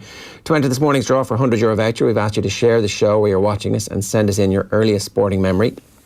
It's a Jen says, first sporting TV memory, Ireland erasing the ghost of Scalacci in Giant Stadium as they beat Italy in a stadium packed to the rafters with generations of Irish and Irish Americans bringing Paddy's Day to New York in June. Hashtag OTBAM. Maradona's goal, or my dad's reaction to it, Reese, really, says Unshin Mac. David O'Grady says, the Dubs beating Tyrone 110 to 12 points in the All-Ireland football final in 1995. I'll always remember Charlie Rebbin's goal. Met the team in our school a few weeks later. They were like rock stars to us all. Canavan hands the ball up. It was an equaliser. It should have been a draw. What was your earliest TV memory? Like I have a vague recollection of watching, there was athletics on and the hurdler, Moses, that's kind of like, and it's probably like 1981 around then. But I remember Kilkenny winning All Ireland in 82 and 83 fairly clearly when I was about 5. So 82 World Cup, Seamus Darby 82? None of that, no. 82 World Cup, nothing. Don't remember any of that. Like the 86 World Cup, I'm stitched into every single second of it. But by that stage, I'm 9. Like I literally remember every minute of Brazil and France, the 1-1 draw going to penalties. One of the best games I've ever seen still. Patrick Byrne says Ireland losing to Spain in penalties in 2002. Eamon Coughlin winning the 5,000 metres championship in 1981. I was 6. All right, I remember that actually. Was that in 81? Are we sure about that? Also, I loved watching the Superstars final in 79 with Jimmy McGee and Pat Spillane sporting a lovely farmer's tan that he got performing on the world stage. We've all seen that. I wonder, do you actually remember that, or is it just because it's on Reading in the Ears? It's always on Reading in the Ears, isn't it? Yeah. Right, let's move on. Joe McMahon is with us this morning. Joe, good morning to you. How you doing? Good morning. Congratulations. First off, you're part of Ricey's backroom team as the new in situ Fermanagh managerial think tank. How's that going? Well, it's in its early days now. Ricey made the call a couple of weeks ago, and I suppose I've called on him enough times in the pitch, so when he came calling looking for my help, I was only too happy to come in and join up in what seems to be a great setup. Do you know what your role is going to be yet? Would probably be more on the coaching side of things. Ricey would be taking the helm there with the managing, so it'll be hands-on coaching the end of things, and look forward to the challenge. Yeah, because anytime we've talked to you over the years, you've always had very clear thoughts on how the game should be played. Is this something that was always on the cards for you, like an involvement at inter-county level coaching? Is that kind of always something you wanted to do? Yeah, I would say, without a doubt, it's probably an itch that needed to be scratched. I didn't think it would be coming this early in my career. I only took on a club team this year, Clare, and things have went well. And following on from that, then the opportunity arose. Ricey, as I say, made the call, and I mean, I'm not that long out of playing the game, so I have a fair idea of what it takes at that level, and it's going to be a challenge. But I'm sure between Racey, Paul McGaver, myself, and the whole backroom team and the lads, we'll look forward to it. What's your sense of where the ceiling is for Fermanagh? Well, listen, I mean, they done well last year. Maybe unlucky to not go up into Division 1, and that's essentially where you want to be playing your football. A couple of years ago, they reached an Ulster final, and we're probably a bit in awe on the day. But listen, I think Fermanagh maybe wouldn't have the pick from other counties, but they would certainly make up for all their hard work, their endeavour, and their heart, and that's something you can use to an advantage. And we'll certainly be setting targets through the season individually and as a group, and following that, hopefully things will progress. And I think the important thing is there's a lot of young fellas coming through in Fermanagh, so it'll be an opportunity to bed them in and strengthen the future for Fermanagh football. Best of luck with that, Joe. One of the reasons we actually wanted to get you on today was to talk about the All-Ireland football final and what your thoughts are coming into it. We've seen this Dub team come up against all different types of challenges over the last 4.5 years as they've been rolling towards this 5 in a row. And even if you go back to the Donegal game, is there anything that people have seen over those last 6 seasons, shall we say then, all the way back to that game in 2012, where opposition manager can think, well, let's just target that and see what happens if we go for that and keep going for it? Well, if you look back probably to last year, the first 20 minutes of the All-Ireland final, Tyrone seemed to have Kerry rattled. They were doing everything well. They were, getting the ball into scoring positions. Their skills were slick. They took advantage of that purple patch.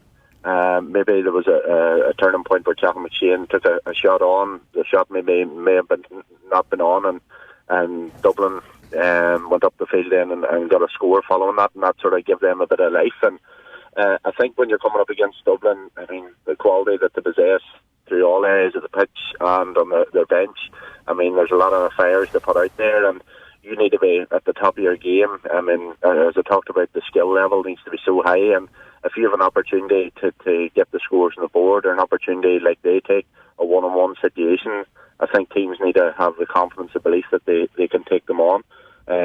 Because it was actually interesting. I read an article last night. There was a fellow, Paddy Quinn, who was involved in the 2012 initial panel, and Gavin, it was the first year, 2011-2012, Gavin was brought in, and he was part of it, and he just talked about Gavin came in and the air of confidence that he brought to the squad, and basically he said we're going to win the All-Irelands over the next 3 years, and he talked about man-on-man battles. So you can see how Dublin have set up in that way, and I think if teams isolate Dublin and are prepared to take them one-on-one when the opportunities present themselves, like they do, as Con O'Callaghan did against Mayo, a lot of forwards, when he got that ball inside, might have been happy to tip the point, but he just went for the juggler and took on the score. And there's a lot of areas of the pitch where people feel maybe Dublin could be targeted. They like to push up and tucks and kickouts, put on the pressure, but one thing's doing it, it's a high energy game. You're covering a lot of space, and if you do press up and they break out, I mean, the whole thing opens out for them. So Kerry's certainly going to have the work cut out. Did you get a sense at all in the Kerry-Tyrone game, Joe, that perhaps Kerry were content to allow Colin McShane to get a lot of possession and clip points over the bar? It seemed that their main priority was to not give up goal chances. Now, granted, Peter Hart, if he got a stronger hand to that ball, would have had the ball in the back of the net, but away from that, it seemed that they were allowing Colin McShane just to not get inside whoever was marking him at that moment and allowing him to clip the points. Am I completely off the mark in that? To me, probably Tyrone, and certainly in the first half, they didn't take advantage of the possession they had. Kerry had a sweeper sitting in front, but the sweeper was almost sitting in no man's land. I think Tommy Griffin had to run in a stage and basically tell him where to stand, because there was an ocean of space in front. Cahill was, as you say, the battle was going on inside between himself and then Matty Donnelly alongside him as well. And I think Tyrone probably could have used that more so to their advantage and getting the scores on the board. Now, Cahill, in his one-on-one battle for me in the day, I mean, I think he came out on top. he could have got a few more scores and punished them from that point of view. And I think Kerry, Dublin will be looking at that. They'll be looking at that ball inside and the space that they have been leaving, because Kerry were quite naive, and Tyrone were also naive in their inability to kick in so many balls when it was on. And for me, I think that's something that Dublin will be looking at and try to exploit, whether they just play with Con O'Callaghan inside, because I know that clip stands out this season where he caught the ball and turned in mid-air almost and stuck it over the bar. So that's a nice option to have. But I feel that if Dublin, the way that they break, the pace and the power that they break at, Kerry may not have time to get themselves set up, and will feel, as I talked about earlier, about that one-on-one, they'll be happy to accept that challenge. So if you think that Con O'Callaghan and Paul Mannion get the exact same level of possession that the likes of McShane and Donnelly got a couple of weeks ago, they'll be able to turn those points into goals? Without a doubt. I think they could seriously punish them. If Kerry's, Kerry are a proud county, they'll feel that that they're a footballing county. They may feel that they can go out and match Dublin man for man, and that could be a dangerous ploy because, as I mentioned, that one-on-one situation, I mean, those fellas have the power, the pace, the sidestep, the dummy to go past, and more often than not there's the cavalry arriving, coming in behind that with McCarthy and Fenton, and I mean, there could be a case of the floodgates opening, because for me, this Kerry team, what's the 5 Kerry minor, the titles in a row, they've a lot of young players have tasted senior football. They're coming up against the juggernaut of Dublin, who have some of them going for their 7th All-Ireland title. They know Croke Park so well, and everything behind that, the whole backdrop with that, and I think that, -6 Dublin could be a good bet. Wow. Okay.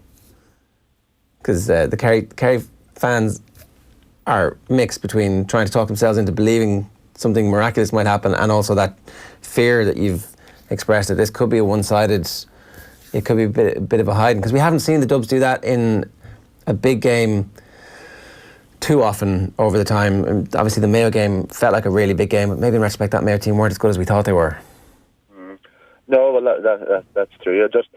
I think that this is a unique squad, and it's been well documented how good they are. But I just feel that Tyrone were on top so much for long periods of the game, without playing overly well, and they didn't punish Kerry. And Kerry, the turnover game, Kerry gave a crossfield pass, it was cut out. Kerry went up and got the goal, and Sherwood come on, caused a little bit of bother with Tyrone. Tommy Walsh was a big influence as well. But I would imagine that Dublin will be well prepared from that point of view. And for me, I think that they'll look to starve them early on of any possession, early primary possession. They'll push up on their kickouts as Donegal did against Kerry, and they got a lot of scores from it. And I feel once they do that, that'll give them the launch pad for the rest of the game to go on and win it. And I'm not being disrespectful to Kerry. I mean, as I said to you, I know there's many battles with them over the years. I just feel that this game has come a bit too early for them. And I know people could be listening in to this, players, ex-players, whatever else. They will maybe using this as ammunition and have it plastered in the wall and use it as motivation. Because I know Tyrone in recent years coming up against Kerry, against Dublin, you were probably touching on the emotional side and drawing on the past games and whatnot, but Dublin have a vast a range of quality, and they're going to be hard to stop. Joe, good stuff. Thanks a million for joining us this morning. Thank you. Is that making you a little bit more scared, though? Well, I did at the top of the show compare playing Dublin to the worst hangover you've ever had. That's a fairly big setup here. Don't bet on Dublin to cover the spread is usually the rule of thumb in GA betting, so I don't think that's exactly a hot take from Joe there. No, I think a lot of people are saying it's going to be a close game. Dublin -6, as you pointed out before, they beat Kerry by 7 points in 2013. I think just like that, it just happens. I think that this team have tended to win games. The post Donegal defeat team has tended to win games by containment as opposed to killing you. in the big games. Obviously, they killed the teams who they were bored by in Leinster repeatedly. But in those other games, there's always been a sense that we're he's making playing chess here. It seems that it seems that I'm completely wrong on Kerry's defence. I definitely am. I seem to be out on an island on my own, screaming and shouting that actually things aren't as bad. But good place to be. Joe's another fella on the mainland saying that actually what McShane and Donnelly did will translate into a lot of green flags at the weekend. So if that happens, if everybody's right about this, that Kerry's defence has actually been not bad all year, but actually just one massive warning sign, waiting and ripe for exposure, then they're screwed. Here's Barry Cahill talking about Bernard Brogan on the Off the Ball show last night, talking to Joe and about the change in Dublin under Pat Kilroy. Pat would be obviously leading from the front along with maybe a few of the senior members of the squad, but yeah, he would have said, called people out on that. Right. Yeah, in front of the group. And then, I remember after 2009, he would have called out Bernard for maybe not tracking back players. Thomas Sullivan ran the length of the pitch to kick a point. And then the next year, he had great examples of Bernard. He went on to win Footballer of the Year, but he was putting in as many tackles as any of the defenders. And was it the Tyrone game, I think 2010 quarter-final, which was a big win for this group against a lot of three-time All-Ireland winners. Bernard was man of the match, and the interview after the game, he came across so humble and so, about the team. About the team ethos, like he couldn't have been any more praiseworthy in terms of his teammates in the group and stuff like that. Maybe it would have been a slightly different interview 2 or 3 years earlier, Here, though, is Jim Gavin himself speaking with Maura Trassa. He says away from the All-Ireland, increasing participation levels is the real ultimate goal for Dublin GAA. The ultimate kind of success for Dublin GAA is ultimately their participation. Very few players will make inter-county footballers. Very, very few. But what you want to do is create, I suppose, a sport organisation that welcomes everybody from every creed, every culture, every gender, with all different skill sets, and that's the unique thing we have in our sport. It's been very successful the last couple of years. The strategic plan that the management team and leadership in Dublin GAA have shown, but there's still quite a large tract of land and estates in Dublin. There's whatever the GAA ball being kicked, there's no sport being played, and that still is I suppose a social challenge that Dublin has as a big metropolitan city.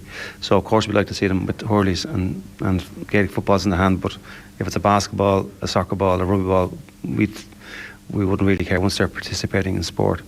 But I think that's the success of Dublin GAA, is that participation piece. Obviously a lot of talk being made about the games promotion officers, but like they can only do 30, 38, 40 hours of work a week, and most of it is within the school network. It's when I grew up, the teachers were doing all the heavy lifting, and they still are, but not to the extent of back in the 80s. So the games promotion officers kind of fill in that space. OTB AM on OTB Sports Radio, Ireland's first and only sports radio station. Join Bruce Betting now for a risk-free first bet up to €100. That's right. New Irish accounts can enjoy a risk-free first bet up to €100. So if your first bet loses, we'll refund your stake with a free bet.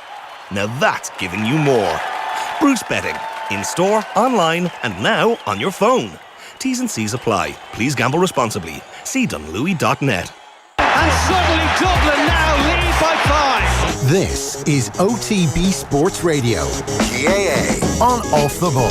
This Thursday, August the 29th, we're getting very excited. We're taking over the airwaves from 7 a.m. all the way until midnight. It's constant live programming. There must be something big on, Joe. It's the Dublin Drive for 5, Ger. And the 4 in a row has been achieved by Dublin. 6 All-Ireland titles in 8 years. It's an extravaganza. We are on air from 7 a.m. to midnight, like you say. We're going to have all the best voices in GAA, from Andy Moranin to Paul Rouse. We're going to have Dublin legends, Kerry legends. This is a full-on celebration of the All-Ireland final. We are taking over. There's a full Dublin hour and there's a full Kerry hour, and never the twain shall meet. Correct. A lot of yeras and a lot of, sure. The money doesn't really matter at all. Money can't make you kick the ball over the bar, Ger. Volunteers. It's the volunteers. It's an extravaganza. 7 a.m. to midnight. Listen in on OTB Sports Radio. You can get it on the Go Loud app, or we'll also be streaming all day live on youtube.com/offtheball, or the best place to get us is offtheball.com. Get tuned. Only on OTB Sports Radio. OTB AM. Yeah, so the order for our extravaganza of the Drive for 5. Lee Keegan and Meath coach Colin Nally are on the show from 9. Cabin's Killian Clark in studio at Moore Trassa at 10. Stephen Rossford joining us as well before 12. The Dublin Hour, Stephen Doyle and Phil Egan, it says here, even though you live in Wicklow. Paul Beale and Clean O'Connor, John O'Leary. The Kerry Hour, Sean O'Sullivan. There's a big name there. Am I confirming it? No. Mark O'Shea, also a big name. Dara Caneja, also a big name. Sylvester Hennessy and Barry John Keane, also a big name. There's a white whale that you're trying to land. Yeah, absolutely. That's it. Scorer of a great goal against Dublin. Yeah. With a famous bit of commentary where he chips the ball over the keeper. Yeah, that's it, exactly. Yeah. No, not telling you who that is. Paul Rouse is going to join Joe Malloy at 3. The big crap football quiz of the year. At 4. Charlie Rebb and Ross Munley and David Brady on studio at 6. The radio show goes live at 7. Gary Breen talking his Kerry connections. And we got the Super Value Roadshow, which is taking place in Vincent's in Marino tonight. And much, much more besides. That's not a bad day's GAA coverage. No, it's not. And by the way, just to clear up, I live in Bray and part of it's in Dublin. Is it really? Yeah. Actually? Yeah. No, I'm in the Wicklow part. There you go. Yeah, I'm still a dub though. Right, I'm looking forward to this. 17 hours of uninterrupted, top quality sports broadcasting coming your way on the Go Loud app. Self and Steve will have to decide who brings the coddle in. Have you had coddle? Yeah. I mean, it looks like boiled willy. Yeah. Well, it's don't be fooled by how it looks. You know, we'll bring in a big pot of it here now for the Dublin Hour. And somebody should send some in. It's good. No, why not? Have you tried it? Smelling this place. It's just sausage. Yeah, not a fan. I think we're up after you. Yeah. What's Kerry's delicacy? Taking money from tourists? First thing, what is our delicacy? It's like lamb. Wow, you thought that through. Butter?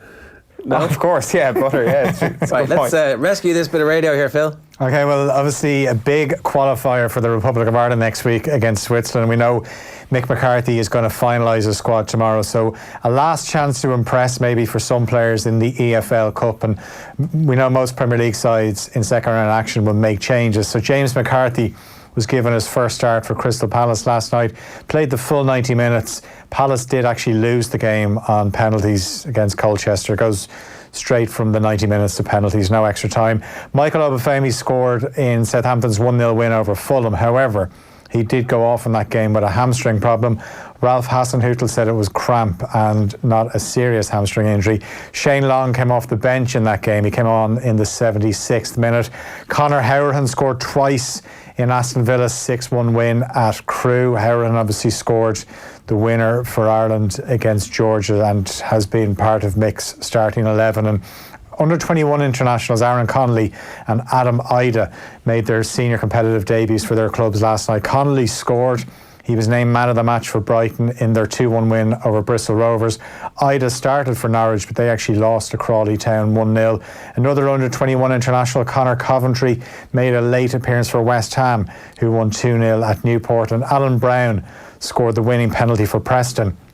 Their game with Hull ended 2-2 after the 90 minutes. Shamrock Rovers have closed the gap on SSE or Tricity League Premier Division leaders Dundalk back to 4 points. Dundalk, however, have 2 games in hand.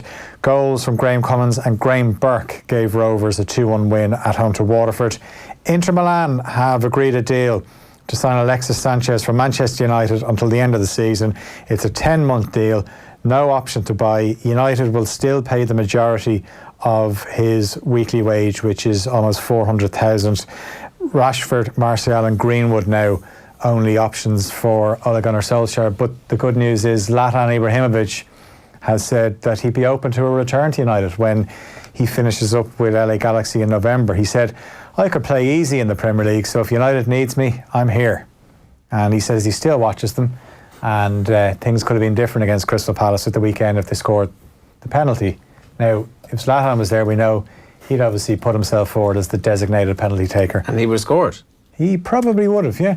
Well, under Solskjaer's remit, he obviously would have been a penalty taker because Solskjaer's remit is whoever's the most confident will take it. And has Zlatan ever not been the most confident player on the pitch? No, he did score 28 goals in his debut season for United before that knee injury. And since he moved, he scored 46 goals for LA Galaxy in 49 games. So he's still banging in goals, but he's 37. If you had a blank checkbook and you had 0 strikers in your team, how many strikers would you go to sign before you got to Zlatan Ibrahimovic? 90.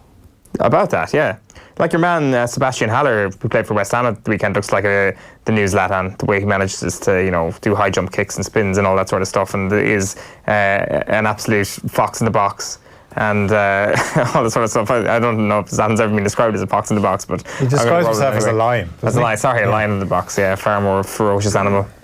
Bury are the first team to be expelled from the English Football League since Maidstone in 1992. The 134-year-old club were dismissed by the EFL last night after a takeover deal broke down, and fellow League One side Bolton have been given 14 days to avoid the same fate.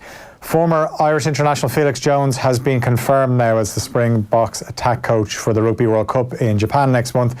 Obviously, previously worked with Rassie Erasmus at Munster, and it's not clear yet exactly how long the deal is going to last. Either way, it's great for him. Like, it absolutely immediately restores his reputation on the global front, because the situation with Munster did not end well. It wasn't a clear-cut thing. It was like, well, we're obviously not happy with the direction things are going. We're going all around the world to get replacement coaches.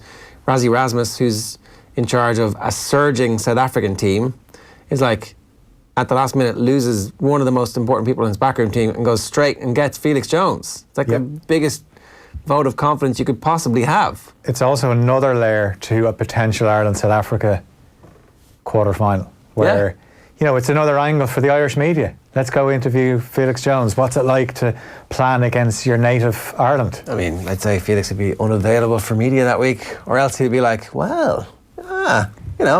if only there was a job for me close to home that I could impart my wisdom and knowledge. It's great that a prophet outside his own land is being recognised as somebody who knows what he's doing. 8-time All-Ireland winner with Kilkenny, Michael Fennelly, is set to become the new manager of the Offaly Hurlers. The faithful county have had a disastrous couple of seasons. They're in the third tier for next season, the Christy Ring Cup. They were relegated from the Joe McDonagh Cup in June. Should be rubber stamped next Tuesday. Defending champion Naomi Osaka advanced to the second round of the US Open, but she needed 3 sets to see off Anna Blinkova. 15-year-old American Coco Gauff also had to win in 3 sets against Anastasia Potapova. But 2017 champion Sloane Stephens was beaten in the first round. Rafa Nadal is into the second round in the men's draw. A straight sets win against Australian John Millman. Nick Kyrgios also entered the second round. He won comfortably in straight sets against American Steve Johnson. And, he's always good value for something in a match. And you could actually hear him on camera during the game as he's going to get the ball. He can actually hear him say, you could not have picked a more boring sport as a profession. That's Nick Kyrgios. Nicholas Roach will spend a third day in the leader's red jersey on the Vuelta a España. The team Sunweb rider still 2 seconds ahead of Nairo Quintana heading into stage 5. And 2 Irish boxers could secure medals at the European Women's Elite Championships in Madrid today, both in action this afternoon. Cork welterweight Christina Desmond and Dundalk lightweight Amy Broadhurst in quarter-final action, knowing a win would guarantee at least bronze and a place in the semi-finals. Okay, so last night, the Limerick Leader newspaper reported that Peter Casey, the Limerick hurler, had taken the very unusual step of posting a WhatsApp message to groups that he was in to try and counteract some other stuff that had been out there in the media for him. I'm just going to read the message, okay, because we have this. Well, boys, I'm sure you've all seen the video on social media of me in the last few days, and I'd just like to reassure you it's not what it looks like. Since it's happened, myself and the 3 lads have completed a drugs test, and results have all come back clear. I'd like to post my own drug test results, which was taken from an independent body known as EHA on the 27th of August, which shows conclusive evidence. We've also received video footage from the night in question, which shows my friend coming from the bar with the drinks and hands me the change.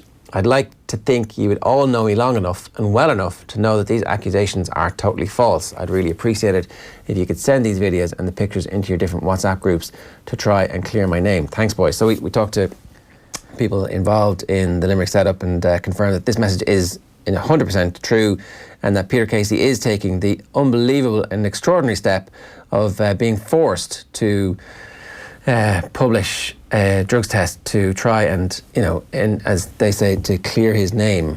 So there's the image of the drugs test, and negative in the top right-hand corner is the key bit there. So that's from the Employment Health Advisors in Limerick, and he sent that round.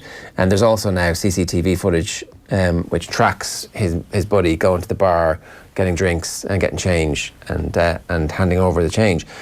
And you just think that it's a really shitty situation that we've got to, where amateur players in their private lives are forced to respond to stuff on social media when it's no one's business what anybody gets up to. I'm not saying that they were up to anything, but even if they were up to anything, it's nobody's business what anybody's getting up to. Absolutely nobody's business. Nothing to do with anybody. Now, he clearly wasn't up to anything, but the fact that you've then got to go on this campaign, and in some ways you're terrified that this might have the Streisand effect, where suddenly everyone's like, well, what was the original video? So now everybody has to go and look up what the original video was and try and find out what that is, and you're like, and then so we don't want anybody to go and look at the original video. You don't need to see it. There's who knows what the trick of the light looks like. Peter Casey's come out and said that he's done a drugs test and that it was changed, and I don't care. I'm absolutely happy to help Peter Casey get that message out there. It shows that the smartphones, you just can't actually do anything now without somebody filming it. So, I was lucky enough when I was in college, people didn't have smartphones. We had pretty standard phones, but just everyone seems compelled to, whether you're at an event or just phones are on the whole time, and people also just seem to steal a march. And there was a picture going around of the Rose of Tralee, for example, of two lads sitting on the couch, but there's a guy in the very far corner, and he's showing his bare bare bottom. Right. But everyone wants to have a smartphone to make sure they don't miss anything, but also, isn't it great crack that smartphones on night out, not great crack. No, absolutely not. When are they going to start doing a thing where on your way in you have to hand over your smartphone? Well, so it starts at the Three Arena, and they're doing that for comedy gigs and music gigs now, and it's like, this is such a hassle. And actually, well, they do it in nightclubs abroad, where you go in and they put a sticker over the camera lens in your phone. Right. Happened. It's I've been that person who's had the sticker put on the camera. Yeah. Well, yeah. Good club. What'd you get up to? It was in Berlin, but right. yeah, it's common practice over there that it's sticker. You went to a sex club in Berlin and they're not allowed to film things. I was in Berlin on my stag do, and that didn't happen. Yeah, that was but most of it they wouldn't take your phone off you. They'd either be confident enough that your phone is off. It's off, simple as that. Even if you're checking your phone, it's kind of frowned upon. But certainly, actually putting stickers on the cameras of your phone is something that they go to. But I'm not sure. What were the sites that the eyes can only see? I don't know.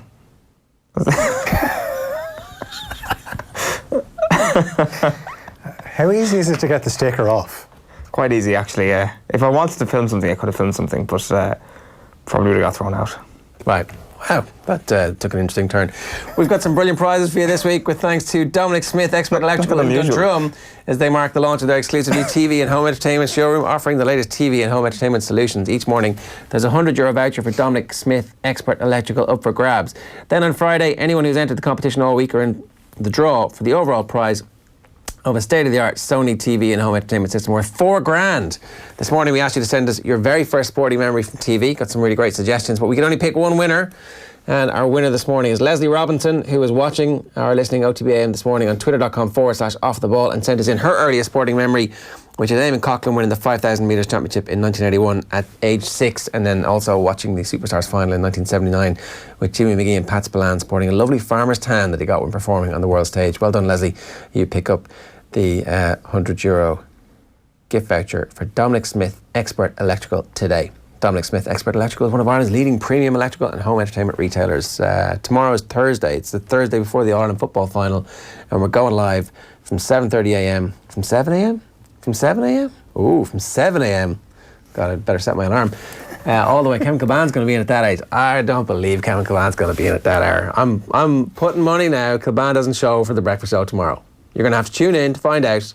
You can get us on the Go Loud app or offtheball.com/radio. We're from 7 a.m. all the way until midnight tomorrow, live and in glorious Technicolor, of course, on all of our social channels as well. We'll see you tomorrow. Good luck. This is